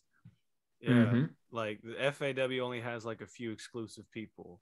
It did have G-Man, it had Mil Muertes, Bane, and Nacho, right? But that's only like 4 people. I needed one more. I don't know another person that's there that could be an exclusive for a 5-on-5 type deal. Matt Riddle, he's not doing anything in GCW at the moment. Yeah, I could say that. I mean, he was just in Money in the Bank. Oh shit! He got his face destroyed. Yeah, but then I feel like you're telling a story with that, right? Yeah, you could say like he's working with both promotions, but then after the way he's been treated in GCW, goes to FAW. Well, he's been in FAW. That's the problem. Yeah, but he fully signs with them. Maybe it wasn't like working exclusively. Maybe so. I guess. It's anything can happen. Anything could literally happen because a lot of people were telling me that Danny just opened the forbidden door of Pic Fed, and then I'm starting to think with this whole idea, I don't think Luke has ever talked about this kind of thing up until now. This whole maybe we'll do like a brand war type thing with another Fed, because I remember talking to you, Luke, like you were not a fan of like joint shows and doing no. Yeah. And it's for the exact same reason that you explained. Let's say Ricochet fights someone in the joint show, and then it's your match, right? Well, Ricochet is FAW Universal Champion, right? And in this other thing, he's doing something else. So it's going to be confusing either way. So it's hard to book like joint shows if you really want to tell a story with them. With this, that's the thing. But with FAW, I think if anything, you guys could pull that off. I don't see that ever being a WSC thing, though. Well, it's definitely on the table. It's not off the table. I think with enough brainstorming power between me and Lou, we could probably make something work. But don't hold your breath on that, people. Okay, that's all I have to say about that. Yeah. But is there anything else we want to talk about before we start answering some questions from the final questions from the fans? Yeah, I got something I want to touch on for a sec, because coming up, we got some big stuff coming up on the channel. We have a 30-man hardcore championship Royal Rumble, and we've been waiting a while for a new Royal Rumble, and I always love doing the Royal Rumbles. They're always a lot of fun. One of my favorite, if not my favorite match type to do. So it's going to be a lot of fun. And there was a lot of chaos with the Shield. Shield had an amazing run, longest reigning champions in WSC history. And now it's all over, except for Seth Rollins. Seth Rollins is the champion going into the Royal Rumble. But the Shield all split up. Chaos just ensued. Everyone turned on everybody except for Moxley. Paul Moxley, he's in the ring, destroyed by two men. He thought were his brothers. You got the shit end of the stick? What happened? Moxley, no, Moxley got the shit end of the stick. Yeah, man. He was the only loyal one there. And Seth Rollins said, like, this guy is going to come for my title. I know it. So I got to put an end to him before he comes after me. He's going to stab me in the back, so I got to do it first. And that's why he did it. So everyone, every man for himself in the Royal Rumble. It's going to be a lot of fun. Going to be a lot of cool things that happen in that match. So stay tuned for that. I got a lot of things to do before that, though. Like, I've got so much stuff to do. I've been resetting up the arena, adding new fans in there, new crowd signs. I changed up a little bit of the stage, did this, like, the starlight background I do behind the TV. I had to put a new one in. It's like massive, really hard to put it back there. And do the Rumble graphics on the ring, the table, got to book the match, got to get nameplate graphics, sound effects, stage graphics for the entrances, custom figures. It's a big process, so it might take a while, but it'll definitely be worth it when it comes out. Definitely so. Looking forward to that. Looking forward to who would be coming out. Maybe some surprise entrances will come out during these spectacular matches. Leave some comments down below. Who do you think is going to show up? Or, maybe some suggestions. Maybe Magic Marvin will finally make his fucking debut on that shit. That'd be amazing. He'd win the entire thing, be the longest reigning WSC hardcore champion to the point where no one can beat him. He's like better than Roman Reigns, bro. Like, no one can beat him. He has to just vacate the title because he's just bored of just whooping everyone's ass. That's just what's going to happen. Yeah. So that's the fun of the Rumble. You never know who's coming out. Also, Also, I just got a new phone, iPhone 13 Pro Max. So this is going to be the first match that I have the new phone with the new camera. So I'm excited to test that out. It's going to be a lot of fun. Is that a flex or what? Did you do any testing with it yet? Yeah, it looks good. Yeah, not like fully like match tests, but like I played around with it a little bit. So there's definitely a difference. Yeah, like the quality's a bit better. Yeah. Cool. Yeah, I'm just especially with the zooms and stuff. I'm just gonna keep using my phone that I currently have, honestly, unless I get like a camera. Like, I wanted to get the camera that Luke usually used before, I guess, or still now. It's like the G whatever Canon something. Yeah, Canon G7X. Yeah, that it's actually a vlogging camera, which is weird, but the photos were just good on it, so I used it. Yeah, probably work on getting that for some Fed stuff if I ever choose to like after this whole FAW SWE thing. I don't know what I'm gonna do, but with that, I think it's time to get down to the nitty gritty and answer some final Talking Feds questions from our dearly beloved fans who we love so much. Nathan, you said you got the first two. Go at it, bro. So, first question. What is the best thing that is coming out of opening the Forbidden Door with the top pick Fed? Who asked that? The _phenomenal_1_28. Well, the _phenomenal_1_28. The best thing about opening the Forbidden Door when it comes to the top 4 pick Feds, even though myself, I don't know if I consider myself a top pick Fed, but hey, say what you want. I'm not going to stop you from giving me praise. But when it comes if you just look views wise, it's probably, yeah. And so the best thing might be cliche, but it's true. It may make people throw up a bit in their mouths when I say this, but the best thing, obviously, is the friends we made along the way, isn't it? The bonds that tie us with these little plastic men, taking pictures of them putting them online for us to see is just, that's the best thing. You know, oh, you guys thought I was going to say something like, oh, the numbers that I got. No, I don't no, fuck that. I just like sharing my craft with people who are like-minded, you know, and it turns out these people who are also like-minded are like one of the top dudes in the whole community. And that's just really cool. And also, I loved making this podcast with them and just talking shit about wrestling, talking shit about wrestlers like Nia Jax and Ricky Starks and QT Marshall, all and the Luchasaurus figure that will always be the bane of my existence. But that's just me, you know. The bond I had with Lucas, Nate, and Trey. That's the best thing to come out of this whole opening the forbidden door thing. And also, the ideas of furthering these forbidden door prospects and ideas and combining feds possibly in the future, which isn't a confirmed thing. It's just, you know, now that this whole thing happened, we're thinking of doing that.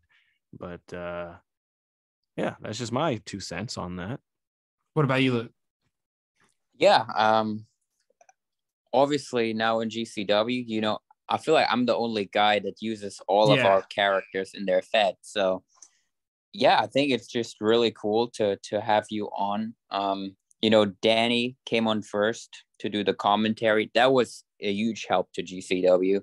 I really do enjoy GCW a lot more now that it's not just me on commentary. So that is a big deal. And then, you know, we came in with MDT, which was a really cool thing because I don't remember anything like that being really done, you know, having like another YouTuber wrestle in your fed. So that was cool. And then obviously Nathan coming in as well. And then obviously us like starting like talking like on a regular basis because of all that. It's just really cool, you know, having, you know, the chat where we bounce ideas to each other. It's just really good, man, because before it was always just me. Like I would really not talk to anybody. So yeah, I'm really glad that we have this going. Yes, sir. Yeah, it's been a lot of fun. All right, what about you, Nate? For me, yeah, it's been a lot of fun. Also having the figure in a different fed, because obviously, like, you know, having Stage Creator in wrestling is cool and whatnot, and also like not having him go for the WSC Hardcore Championship and not having to like book myself and put him in someone else's fed. I think that's pretty cool, and have someone else take control of the character a little bit. Oh yeah. Yeah. So it's so yeah, there's your question _phenomenal _ fucking all the underscores in the world _ Hope you enjoyed the podcast, and we'll definitely miss questions like that. But what's the next one, Nate? The next one is from Demarian _Chambers official on Instagram. Thoughts on the TikTok fig fed community from what you guys have seen. Now we did check out some TikTok guys. Oh yeah, we saw some when we were watching hand fed videos. I remember that. Yeah. I showed these guys some stuff because I do pay attention to some of the stuff the TikTok guys are doing, because I have my own TikTok and people tag me in things, and I do talk to some of the TikTokers. We did watch, who do we watch? WWB, Ghost One Out, and Willie Finesse. But I'm not sure how much you guys have seen of some of the TikTokers. They usually do VidFed style, not really pic feds in TikTok. So what do you guys think of it? Well, from what I've seen before with that I think it was like that triple threat or that 2-on-2 thing. Like apparently they do this thing. Where, that was Ghost One Out. Yeah, I think so. They do this thing where they say, "Oh, that's Ghost One Out," but they're using a Drew McIntyre figure. Yeah, it's like a league. Yeah. So yeah, it was just crazy entertaining, which is how ridiculous it was. Like I remember this one moment where Drew McIntyre is just literally killing Buddy Murphy for like 3 minutes, just like throwing him across the ring, throwing him through barricades. And I was just sitting there like, God damn, like how bad is this dude gonna get beat up like that? You know, I personally enjoyed that, but you said they do vid. That was more like a pig fed style, right? Because they weren't No, it doing. was VidFed. It was Yeah. like a lot of zooms and camera shakes and Oh. stuff. It was all filmed in video. Oh shit. Okay. Well then there you go. Yeah, from what I've seen, it's enjoyable in a certain kind of way, not in one like, oh man, this is quality type of way, but like this is just dumb fun kind of way. That's just kind of like how I interpret it. What about you, Luke? I feel like I honestly see like more potential there of them becoming like you know, a bigger name in the community, because first of all, they are like not that negative and just like shit on everything, and the people that use inspiration instead of hate. I've never seen anybody that hated on shit get anywhere, to be honest. And these people, they are just like really, you know, I get messages from them sometimes on Instagram to check out their stuff, and I check it out, and they're like really positive about that kind of stuff. And you know, I definitely see some potential there, especially, you know, if I look back at GCW, like what it was 8 years ago, whatever, it freaking sucked, but I think nowadays it's pretty good. And then if you look at these people, like, you know, they're just going to improve their stuff. They're going to have better sound effects. They're going to have better posing, going to have better commentary moving forward. So I definitely see the potential there, because, you know, there's just not the same type of audience for music pick feds that there is for commentary pick feds. And I see like one or two of these guys maybe breaking out and becoming a big deal on YouTube. Yeah, for sure. That's why I've kind of been looking into them. I definitely see some potential there if they continue to grow and improve. Did you remember the one I sent you with the gun? Like, I thought I was doing something crazy with the war zone with Bray Wyatt. Oh, yeah. And this guy's killing people. What the hell? Someone like in a War Games match. McIntyre got shanked first, and I was like, okay, yeah, he got stabbed. That's not. Well, I mean, you had Sheamus impale Drew McIntyre with a sword, so like, true. Yeah, so I wouldn't say that was outlandish, but and then I saw, I think it was Dean Ambrose. He pulled out a gun, and I was like, okay. And then fucking Kevin Owens just pulls out a rifle, like an assault rifle. And I'm just like, oh, so we doing that now. And then, but the thing that got to the me commentary was gold. Oh my God. It went like full a mouse. Mickey Mouse on everybody. It was like a rat caught. It was like a rat caught in a trap, dude. Like trying desperately to just escape. But what got me, honestly, was the fact that they were pointing guns at each other, and it was like a Mexican standoff. Dean Ambrose shoots somebody up from the top of the war zone or whatever, the war games, and they fall. Yeah. And then for some reason, Kevin Owens just puts down the gun and just walks towards Dean Ambrose and starts beating him up. I was like, wait, what was the point of just showing the gun? We're just like, was it like a dick measuring contest? Like at that point with guns? But no, this shit was crazy, you know, and it's like, it's just something for me to just laugh with, you know. But these guys are young, you know. I did a lot of stupid shit when I was young in the pick fed. So like, you know, I don't know if they watch what I did or anything, but I think they were just having fun with it and just not taking it seriously. I don't think that was intended to be serious. Yeah, I mean, my one was kind of supposed to be serious. I mean, you can laugh at it and have fun with it, but it was kind of supposed to be serious. But the one we're talking about, I don't think that was intended to be serious. Yeah. But with that, it's now time for me to answer the question or like say some questions. I'm going to try my best to do all of them, honestly, since this is the last episode. I might as well just unload the clip. So first question we have from WPW_live. Who are some of the best upcoming feds?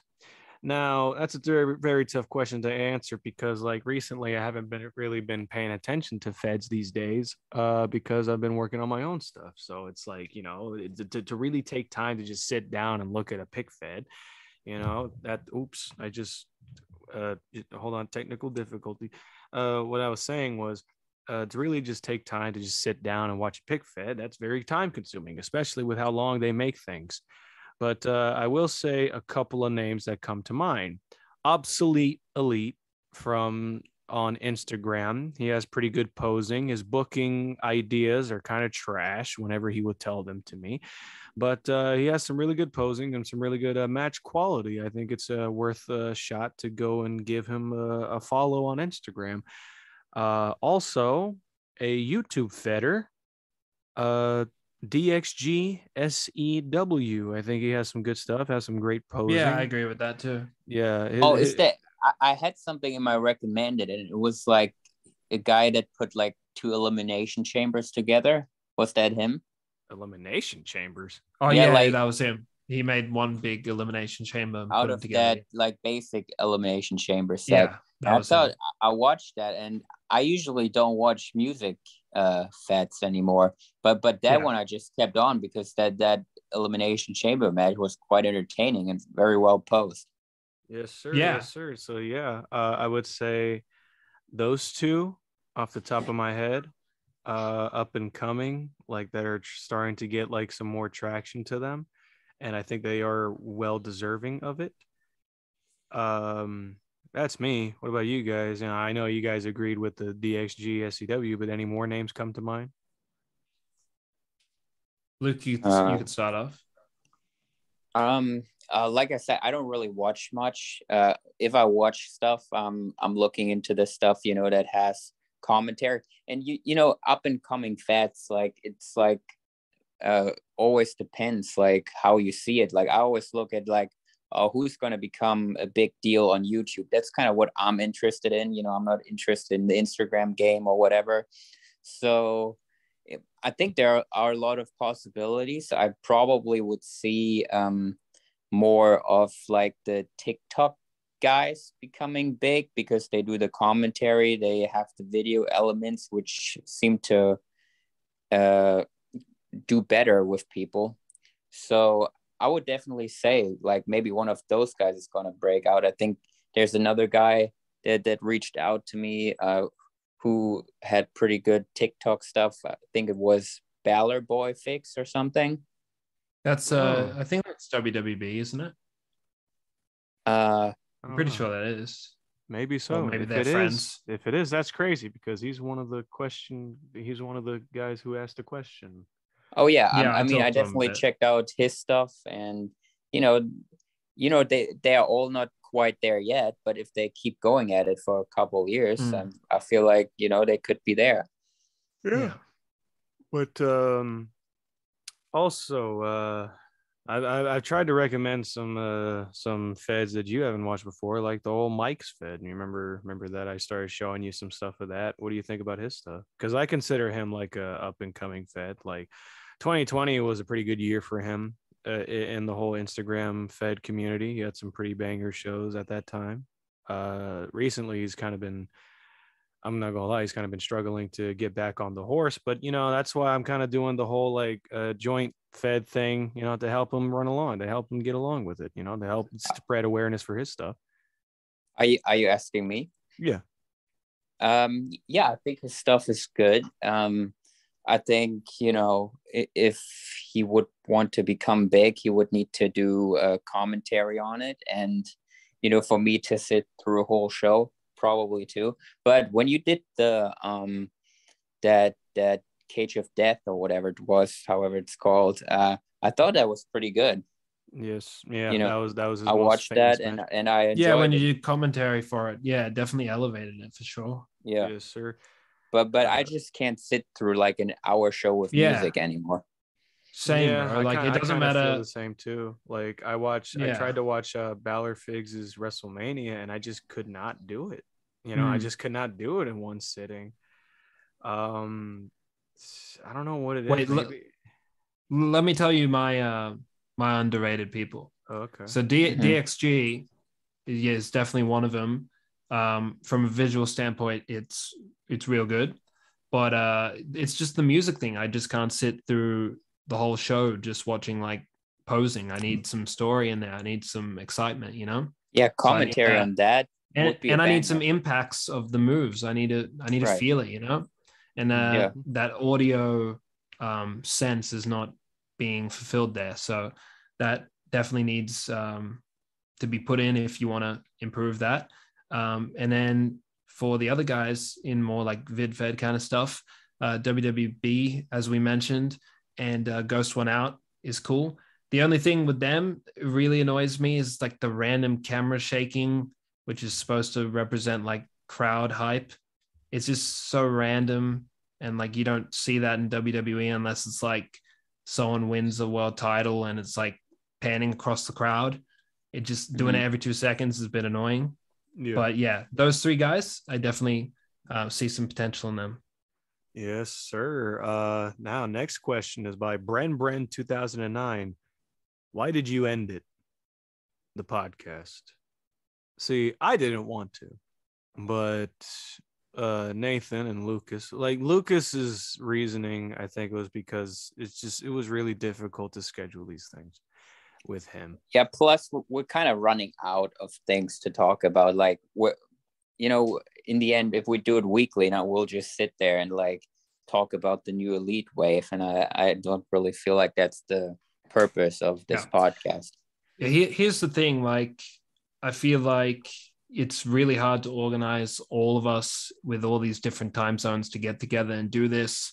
And I feel like I've been the only one trying to like coordinate everybody to try and do it and get it done.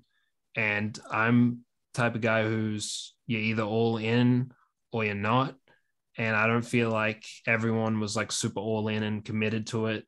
So it was just kind of like, I don't want to be thinking about this anymore. Let's just like wrap it up. And plus, like, there's not much to talk about in terms of Pic Fed. I feel like we talked about a lot of the things that we wanted to talk about. And yeah, I think people are just more interested in seeing what we produce instead of just behind the scenes or talking about it and whatnot. They just want to see the action. And I want to, I guess, focus more on giving that to them. Yeah, so that's kind of my thought process. Yeah, so there's your answer to that, Bren. Now, Baller Boy Figs asks a very similar question. What are some underrated figure feds? We already answered that, but thank you for the question, Baller Boy Figs. ECW_revived asks, what is the best wrestling finishing move of all time? Creation of Destruction. Fuck you. It's the Tombstone. Okay, and that ridiculous ass move. Okay, either for me, it's either between Tombstone, F5 or the Tombstone. Tombstone is like iconic, bro. It's just a 69, but he doesn't even drop his head on the mat. Oh my god, like, bro! It's so fake. But then it's like, would all the greatest WrestleMania matches in the world be the same without that move? Yeah, I mean, it's good when The Undertaker does it, but it's like in terms of moves of all time, I wouldn't say it's like the best move to do. I feel like that's the most iconic. I feel like Pile Drive is a better move than the Tombstone Pile Drive. Yeah, it looks more real. Yeah, it looks more real. And then you also got the F5. I really like that move. Yeah, that's a great move. RKO, I would say, is a really awesome move. Spear, you never go wrong with a spear. That's awesome. But so many people do it.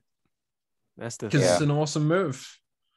And then it's kind of like, okay, so many people do it. Like the only one person kind of like, for me, revolutionized the spear, and that was Goldberg back when he did it in the old days. I remember the spear that he did to Christian on Raw that one time. He like killed him. I remember that. But nowadays, Goldberg's spear really depends on who's taking it. Like when he speared Dolph Ziggler, that was crazy. Dolph Ziggler. That was crazy. But what about you, Luke? What's a finishing move? Yeah, I've been thinking now, and kind of hard to come up with. I think Trouble in Paradise is also really cool if done right. I dig that move. I mean, the One-Winged Angel is a good move, but have you seen what Isaiah Swerve Scott? How do I say it? Isaiah Swerve Scott. His finish is pretty cool. I don't know if you guys seen it. It's like that. It's like it's kind of like the One-Winged Angel. Oh, well, doesn't fucking what's it called? Phoenix do something like that too, where it's kind of like a muscle buster, but then he like spins you and then like Yeah, he like spins you and then like ends up in a one winged angel kind of position. What about the Kamagoye? You like that one, Luke? Yeah, it's a good move. Yeah. Mm-hmm. Especially in Japan, they hit hard. Looks good. Japan, they just don't give a fuck about their lives. Like they just go all out with the strikes and these finishing moves and I mean, all that stuff. the Destino is like really cool if it's sold well. Like Ibushi, like he just like dies on his neck every time he takes a Destino. So did freaking Kenny. Oh yeah, Kenny sold that thing well too. Yeah, Kenny was selling everything like it was death. Like, but does he really still do that? I feel like he really has lost a step. Not anymore, no. Yeah. Also, one of the best finishes is the curb stomp. Freaking love that, especially if you sell it right. Yeah, John Cena. Yeah. I don't know. I feel. Oh, have you seen Leo Rush take the curb stomp? Like lands right on his head, feet up, just takes it, just eats the mat. I haven't seen anything in Leo Rush since I don't even know, with debut in like AEW, and then he said he was gonna retire, and then he starts working for New Japan. Didn't he retire like 8 times or something? It really feels like that, doesn't it? So therefore it's like with anything with Leo Rush, I kind of just don't care anymore. It's kind of like when drama happens in the Pic Fed community on Instagram, people like say, "Oh, I'm just gonna retire, man. I'm tired of this negativity," and then they come back a week later talking about, you know what, guys, I really took a time to look at myself, and I'm gonna go through with this, man. Shit like that. And it's just like, dude, shut up. I just really don't care anymore. It's like, do what you just stop doing that fucking manipulative shit. But maybe that's not the case with Leo Rush, but still, it's annoying as hell. When people say they're gonna retire and they don't do it. Then why even say it? Any more for the finishes, or we just about covered it? I think we about covered it. It's not really a finish, but the Made in Japan from Shingo is really cool. From who? Shingo Takagi. Is that the current champion? Yeah. I don't know what he does. Dude, probably in the top 3 best wrestlers in the world. Oh, okay. Okay, so Noah is Wrestling asks, what was your favorite part about making the podcast?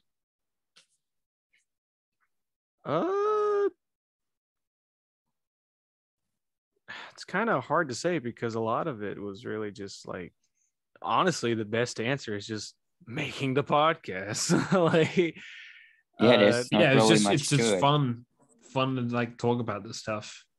Yeah. It's fun to have other people who can relate. And it's just fun talking, amongst a group of friends and just kind of like broadcast it and see other people's opinions on it. Yeah. But that's about it. Sorry about the really lame question. The lame answer. The lame answer. Sorry. No is wrestling. But we're gonna move on. Thank you for the question. Heat 1932 says, MDT, when do you think we'll get my damnation? I got a better one for you. MDT, when are you gonna answer our texts about when you're gonna get on a podcast, bro? Come on.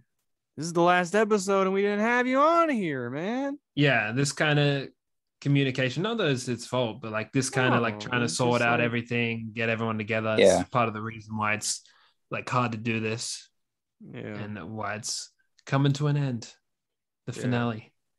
Corrupted Chaos asks, any scrap storylines and stuff like that? Not really a question. Also sad that it's over. Jeff Hardy was supposed to win Money in the Bank in GCW. Jeff Hardy was supposed to win the Money in the Bank. G-Man was supposed to be the mystery opponent at one point, but it's dang, I don't know any scrap storylines on my end because I usually try to go through with things that I think of. So no, not really many scrap storylines that are on Here's my here's a end. little scoop. At one point, Tommaso Ciampa and Adam Cole was supposed to be WSC Hardcore champions in early 2020. Wow. Obviously, that didn't happen, but yeah, that was at one point in the plans. Yeah. Ciampa, I could never see, like, because usually This was back people. when he was hot, but like he Mm. got kind of irrelevant. That's why he Which is sad to see, of didn't course. pan out. You know. Yeah, because I used to use Ciampa in like end of 2019. I was supposed to I do remember. a no hold. I felt like you said you would do like a Ciampa Gargano match at some point or something like that. Yeah, I probably did think of doing that. Just to get on that hype train. Because I think you were setting up something in the Royal Rumble or something like that. Yeah, they did have a little something in the Rumble. Yeah. I also remember, well, it's not technically really a scrap storyline because I ended up making something of it. It wasn't much though. But one time I was supposed to do Bane versus Tommaso Ciampa in a no holds barred match.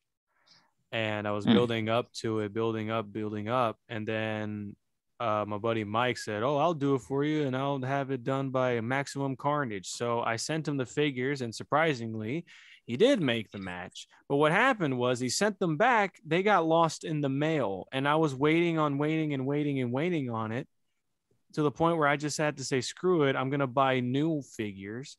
But I had to address the fact that they're missing. So I said, you know what? I'm going to do this thing where Tommaso Ciampa and Bane, they just disappear off the face of the earth, and it's this huge mystery. So Wildcard has to go and try to find them and get authorities on his side to try and find these two individuals out there in the world who have gone missing because Boss Man sent them on Spirit Airlines. And if you don't know what Spirit Airlines is the cheapest airline you could possibly get.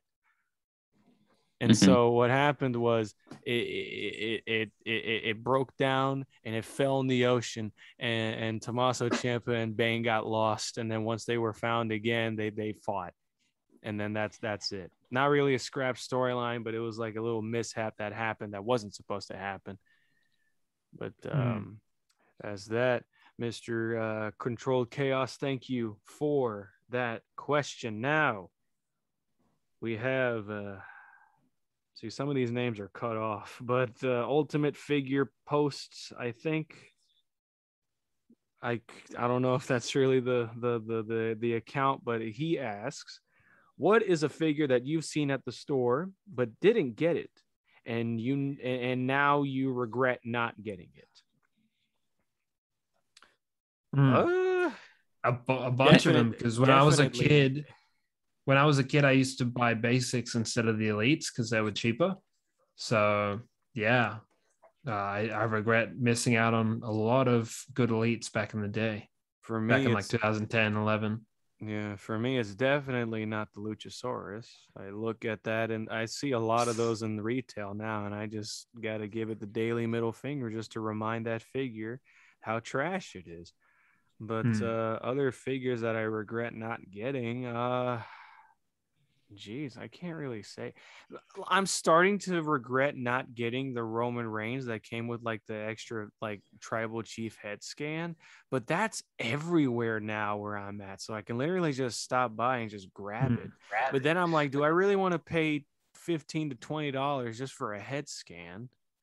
You know, that's the thing for me, because have you seen the Hollywood figures at your stores yet? Yes, actually, I see the John Cena and the Rock. I don't see the Roddy Piper. Bro, hook me up with the Cena. And the Rock too. You want the Cena and the Rock? Yeah. You finna get the head scan on Bray's store have like 100 of them? I said hook me up, and he's not hooking me up. What the hell?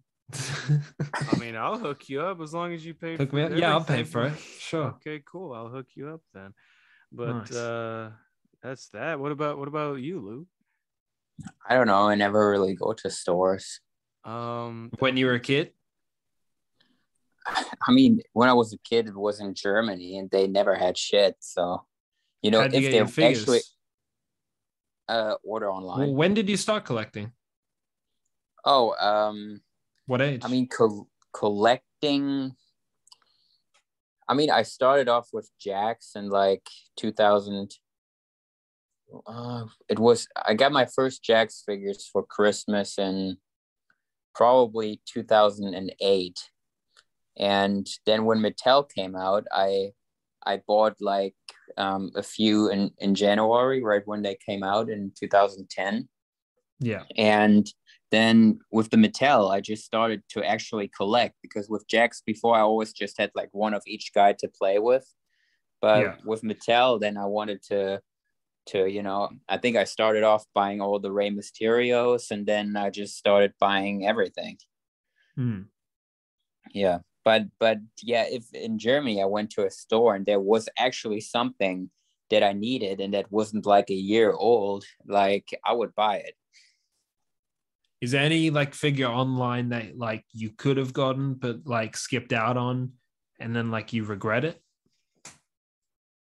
Actually, which is exactly the question that they asked. For me, mostly when it comes to that, it's not even wrestling figures. It's like Marvel Legends or NECA figures sometimes, when I just decide not to get some, or maybe some McFarlane Toys stuff. But wrestling figures, not so much, because it's always such a niche thing. It's always like something where I'm looking for something that I might use for the Pic Fed at this point, not really something to just collect just to collect. If it's Undertaker, I'll definitely do it. I saw The Rock, the new Ultimate Edition, The Rock, at Target. Yeah. The 2013 look. Yeah. Okay. Which honestly, I got all excited for nothing. Nah, it's a good figure. Yeah, and then I was thinking, like, should I get that? But then it's like, what am I gonna do with it? You know what I'm saying? Like, yeah. You might regret it one day. I don't know, maybe. But I already have an Elite Rock. It's probably really cheap to get stuff from eBay or something in America. For me, I have to pay like $20 shipping to just get a figure from America. Hell no. People are greedy over here when it comes to pricing these things, dude. Especially when it's like an AEW figure. Hell no, forget it. You're better off trying to look for that thing on retail. You know what I'm saying? Also, another terrible figure AEW has produced is the Miro figure. I hate that figure. That thing, you can't do the legs. Yeah. Oh man, no. It looks nice, but the legs, No, it looks hideous. Them proportions are garbage. All right, the long arms. Yeah, he doesn't even look human. Well, actually, that could help with the accolade, doing the accolade, but yeah, I guess. But long arms. Yeah, that's that question. Michael.Simos asks, I know you talked to Harrison about commentary, but do you guys have any other tips about commentary? Not a lot, actually. One thing I will say, don't sound like a robot. Don't sound bored. Sound excited about what you're saying, what you're seeing. You know what I'm saying? And I mean, people are always going to try their best, like what they can do on commentary, but about commentary, just do it and try to get better at it. That's pretty much the only advice I can give. I mean, for people in the fig, like, I bet there's a lot of people who want to try it and want to like do good with it, but like sometimes you either have it or you don't. But like, just try your best, try to be exciting and be genuine with what you see and the story you're trying to tell is what I would say. Oh yeah. So yes, thank you, Michael, for the question. And now we have M. James Davis to some other number. Like, the reason why I don't say the names is because it gets cut off, in these, because everyone has such long names. Will this return someday? I don't know, M. James Davis. I really don't. Maybe I'll just stick to doing it by myself. Would you guys like to see that? Leave it in the comments. Maybe it's just the Danny show at that time. I don't know. But I'll come on sometimes. Yes, how sweet. But maybe I'll continue it on. Maybe I won't. This stuff, I like doing it, but I really don't see me doing it by myself for the most part. I'd probably have Luke on sometimes, but that's sometimes. So if I do continue it, don't expect it every week. Don't even expect it like every month, actually, if we're really being honest. expected every once in a blue moon. But if I do continue it, which I don't know if I will, I'll certainly let you guys know if I do. But if I do, I don't know what's going to consist of. That's the problem. But that's a topic for another day for me to discuss with myself or with other people. But we have another question from AOW Figures 16, and he asks, oh, not a question, but I'm sad it's going to be the final episode. But thank you guys for making this podcast. Heart emoji. Oh, thank you. Thank you for watching, Mr. AOW Figures 16. Glad you enjoyed it. We really are glad you enjoyed it. So happy you enjoyed it. And I just lost all the questions just now. Wait, I'm working on it. Now, Wrestling Bro. Oh, this is one of my bros. This is one of the people I talk to in this community. This is also I don't want to say an underrated Fed. His stuff, needs a lot of work. But if you guys ever think of checking out one of the more obscure Pic Feds out there, look him up. Wrestling Bro on YouTube. He has a couple of shows out. Give him a watch. Give him a thumbs up. Show him some support. He's working on his craft. But he asks, what is more important to you in wrestling? Work rate or charisma? We always have this kind of debate, me and Nathan and Luke, with this whole thing. It's like, Nate's always talking about, Adam Cole, he's so small. This guy's small. This guy looks like a chump. Yeah, Finn Balor isn't as big as Roman Reigns. He looks like a chump in comparison. Bruh. Just to add on that, my mom walked in while I was watching SmackDown like last week. She saw Finn Balor and she was like, that guy doesn't look strong enough to be there. He's too small. That's what the general public thinks about these small wrestlers. Mm-hmm. So that's probably why they're losing casual fans, is because they're focusing on all these really small wrestlers. And even I met Finn Balor in person when I was like 16, and my mom was there too. Yeah, love my mom. And she was there too. And she saw him and he's like, he doesn't look like a wrestler. He looks small. So, I mean, I bet she didn't say that's what the general public face. think.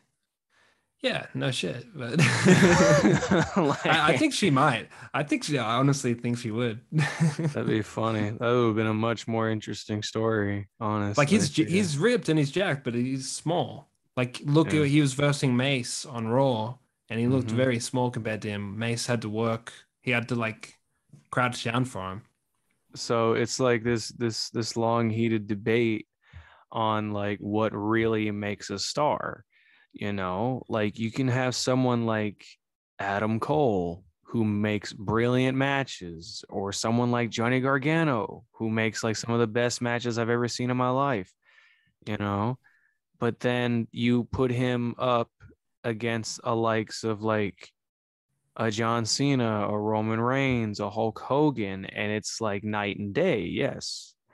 But for me, I love, my love for Lucha Underground stems from like a bit of both, because there were people in that show that looked like mega stars, that looked like gods, like Mil Muertes. He was amazing. Matanza, Jeff Cobb, and they all had work rate. They had a great mixture of both. So I don't think it's one or the other. It has to be both.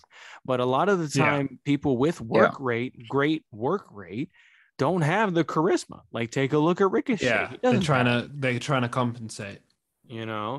Ricochet now, he doesn't have charisma, and like that got exposed when he went to the main roster.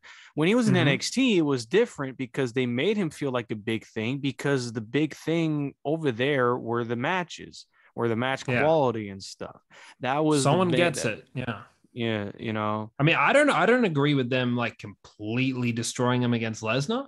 I mean, I would have given him a little something, but I can understand how like Lesnar and Vince would look at Ricochet and be like, well, in a real fight, you would absolutely wipe the floor with this guy. You would destroy him. So like, why not? Especially building up to Drew McIntyre.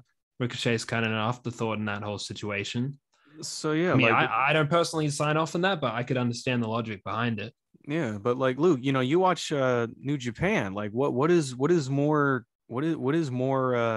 important, over there, work rate or their charisma? Well, I obviously, it's a think it's work rate for New Japan. no, I wouldn't say it's a combination as well. Yeah. So like who's the most charismatic of all of them? Because like I look at them and I don't really see much character in a lot of them other than like Naito. I can see a character in Like, Naito. I feel like they all have more character than most of the guys in the US, to be honest. Probably way more than AEW, I'll admit that. Because AEW, I mean, they like, don't who have are you characters. thinking doesn't have a character? Shit, off the top of my head, what about the current champion, Shingo, whatever his name is? Shingo is definitely has a lot of charisma. Yeah. Yeah. I know Tomohiro And Ishii doesn't really need much introduction. He's just like no, he's just like a hard hitter, like Pitbull, that's his character. Like who, can take a lot of punishment, who's just like there and fights. That's his character. And it's awesome. Yeah.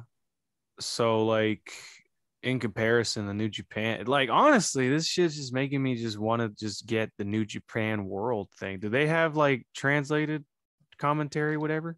Oh, On New Japan World? they did the entire G1 tournament in English. Kevin Kelly was over there commentating everything. Oh, okay. And I mean, they had matches in that tournament that beats everything in AEW and WWE this whole year, like multiple matches. See, because like ever since like Kenny Omega left New Yeah. Japan, I kind of like lost interest in it. And also, I feel like that's all the hardcore fans, right? You don't really hear much about New Japan. yeah, after Kenny Omega left, like I for one wanted so badly to see a rematch between Kenny Omega and Kota Ibushi. This new heel gimmick of Kenny Omega versus the face Ibushi, but obviously that could not happen. Yeah, but the G1 final is actually going on right now as we speak, and you guys are familiar with Shibata? Oh yeah, what? No. He's wrestling? Shibata just came back to wrestling. Yeah, like I thought he was done. Yeah, because he had that brain bleeding or whatever after the Okada match, and he just came back. I just saw it on Twitter. It's like trending everywhere. I remember I remember seeing that, and like he headbutt the shit out of Okada, and then he started like bleeding from his head, and I just could not stop thinking to myself, "You absolute fucking moron! Why would you do that to yourself?" I was at the Tokyo Dome when he was doing headbutt spots with Ishii. It was like bone chilling. Yeah, I like at that point, like I don't really think it's worth it, because obviously look at him, like he was struggling to like keep his to cling to his wrestling career because of that one time where he wanted to look cool. He had to relearn walking and all that kind of stuff. Yeah, so I'm like, dude, just like I get it, but chill out, like dial it down. I mean, but it doesn't happen too often, I hope not. Especially after that shit, you better use like sparingly. stuff like that happens in WWE, like can happen on the most simple thing. Yeah, well, I don't know if that was a simple thing. I felt like that went above and beyond, like something that he should have done. Like for example, like what is his name, like Dross or whatever, just got power bombed. Yeah. What? You said Killer Cross or Karrion Cross, whatever? No, he said Dross. Darren Drozdov. Drozdov? Dude, he just took a power bomb and was paralyzed. You don't know Dross? No. Attitude Era. Oh. Whatever. look at Tyson Kidd just taking the muscle buster, Oh, yeah. I mean, Yeah, that I guy get it. almost died. I get it. Shit happens, but like the difference is like that was a move being done to them versus Shibata doing a move on his own volition, and he fucked himself. You Yeah, know what I'm well, saying? all wrestlers, they are all cooperating anyway, so it's not that they fight each other for real. So, So like, you I'm know, just happy Shibata's back. I just hope he fucking just is just smart about his shit now. it seems Like, to be like he's working with Zack Sabre Jr. here, which should be. I mean, the matches that Zack had in this G1 were just like amazing. yeah. So that's Yeah. that about that. Next question. Okay, we got Seanster who says no. My thoughts exactly. About the whole thing ending. Now we have Queens _ foolish something something. I'm sorry, this stuff just keeps getting cut off. I don't know the full name, but it says, whoops. It says not to kiss ass, but how does it feel knowing you have changed the Pic Fed game, becoming a legend? Obviously, this question is regarding me, so I'll take it from here, fellas. Now, to answer your question, it feels pretty gratifying. Like I came into this community as the bane of everyone's existence when I was reviewing shows and whatnot. And even before that, I was a complete nobody who only came by with notoriety because I was hanging around with Mike SWE, who was much more famous than I was at the time. But I used my people skills and my voice to get by. I hit up Nathan about commentary before I did Luke. And then I started doing more stuff with Luke, and that kind of skyrocketed into this snowball effect. And then I started thinking, what if you did this with my character and you're already doing it with MDT and stuff? And then it's just things led to another, changing the game with how I do things. I'm trying to change how people perceive pick feds with my whole stuff, with all the audio dramas and all everything. I'm trying to change stuff, trying to change the way people perceive these stories. And with the whole changing the pig fed game and becoming a legend, I don't know about that, man. Some people say that I am already. I was like, dude, I just got started. What are you talking about? But it's very flattering that this comment right here. And no, I wouldn't say you're kissing ass. Maybe some people in the comments will say you're kissing ass, but I really appreciate the kind words. And I hope not to disappoint any further, man. I really hope to take it to another level in the future. Which, yeah, that's just my 2 cents on that. Now, next question. What inspired all of you to start your pig fed? Harrison. That's my answer. Yeah, pretty much Harrison. And, I just always like booking my own shows with my figures. And then I watched stuff on YouTube and then I just started, that's pretty much it. Yeah. I think I've touched on it before, but if I'm going to go simple answer, it's probably going to sound weird, but Wrestling Hero Figs. Wrestling Hero Figs just followed me on the gram the other day, and I was really you're surprised. marking out. What are you doing, Mark? Yeah, Jesus. I mean, like I'm not that big into his stuff, but I know that Hero Figs is a pretty prominent figure in the whole community.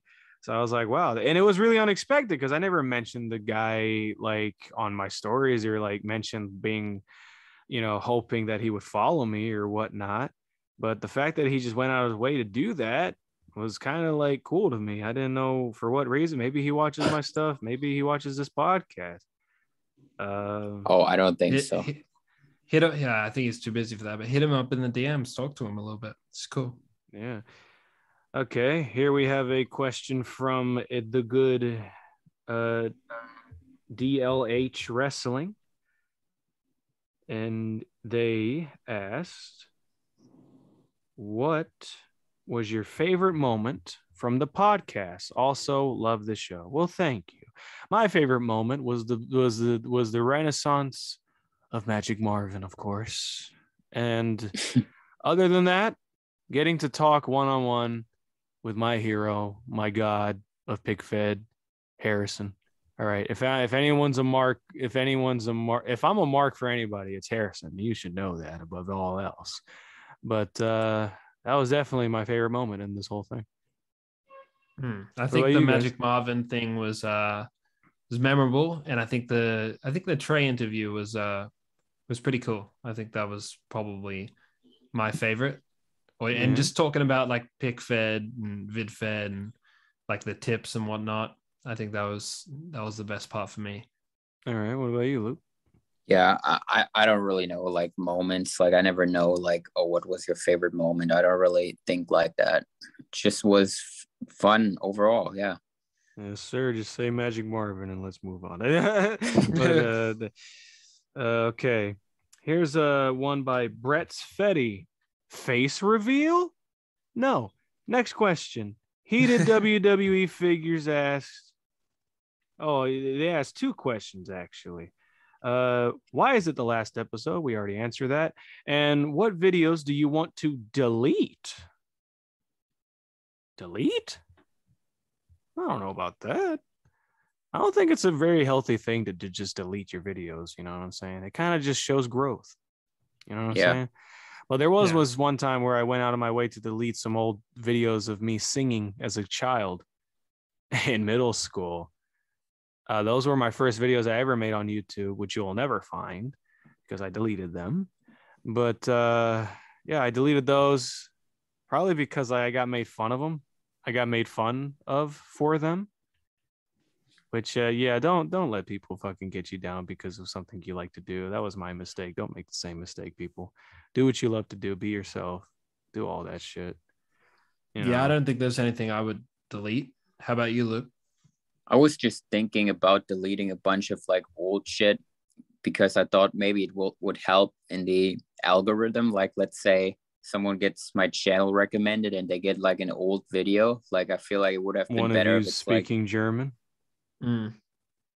Yeah, or like just my videos weren't very good back in the day, so I just always did it for I wouldn't fun. delete ones with high viewership. Obviously people enjoyed those, so I wouldn't delete those.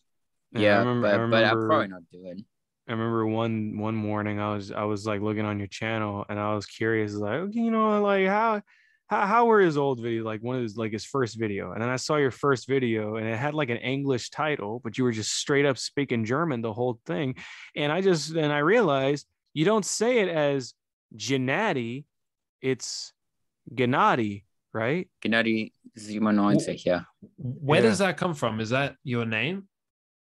No, it's not my name. It's like it was like the nickname my parents gave me back in the day. Kind of like, it's like really hard to explain. It's like through German language and shit. But my father just made me that YouTube account and he called it like that, and I just uploaded my figure videos to that. I never thought of it as a business or whatever when I was like 12 or whatever. Yeah. So yeah, same with the Stage Creator thing.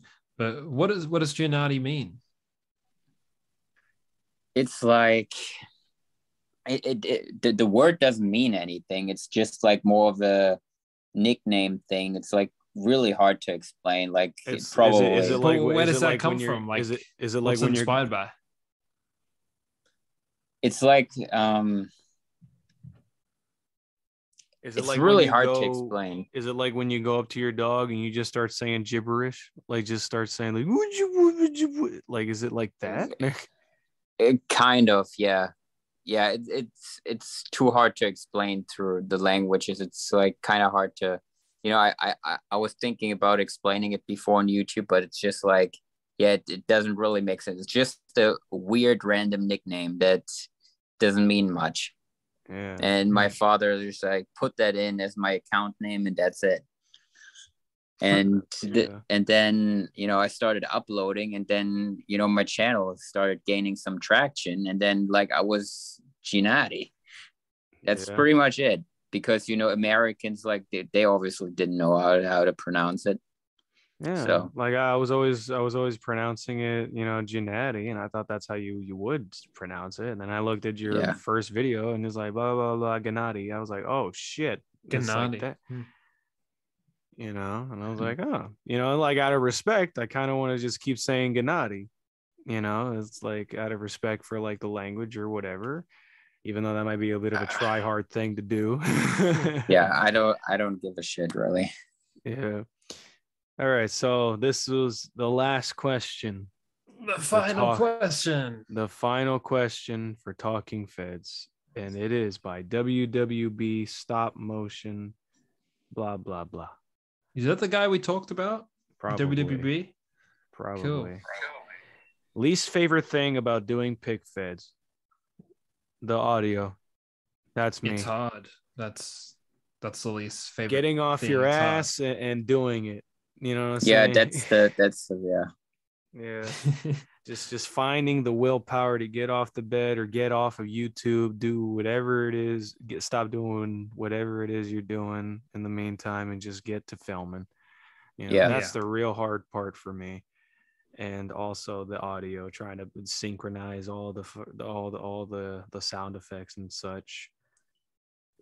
The audio is not such a big deal to me. Yeah, it's not such a big deal. I just hate it. I just hate like you can do that in a day, but the filming is like that takes a while and it takes the motivation to actually get started on it. So I would say that's the hardest bit. But and the audio you can pretty much get done, and then like filming, there's a lot of complications and things that won't go right how you want it to go. And yeah, there's a lot more complications with that, I would say. Yeah. And so with that, I think it's about time we say goodbye to all our fans for this great journey of Talking Feds. First ever Pic Fed centered podcast. We did it, guys. We said we were going to do there might be some angry people. I don't know if we're really the first, but there might be some angry people on Instagram. There are always angry people. Whatever. Yeah. I want to thank all the day one people, all the OGs who check out every Talking Feds episode. Thank you very much for tuning in and caring about what we have to say. It's really nice. Yes, indeed. And we enjoyed every step of the way, as much as like it kind of killed our schedules, our sleeping schedules. Mine's have been dead a long time ago. But in regards to like Lucas and among other things, we still enjoyed, giving content for you guys when it comes to the podcast, talking about interesting concepts, interesting topics when it came to wrestling or Pic Feds or anything in general. Right. We just love having our voices be heard, and we're glad that they were heard by your ears, the faithful Talking Fed fans. Who knows? Maybe we'll come back for one more run of this show. But for now, we must bid you adieu. Lucas, why don't you take it away? Sign us off one last time. All right, everybody. That was it. We hope you enjoyed our final show here today. And yeah, we're not gone. We're just on our channels and we'll keep uploading stuff there. So yeah, thank you guys for watching here again. And we'll see you on our own channels. Yes, sir. We love every single one of you. Bye-bye.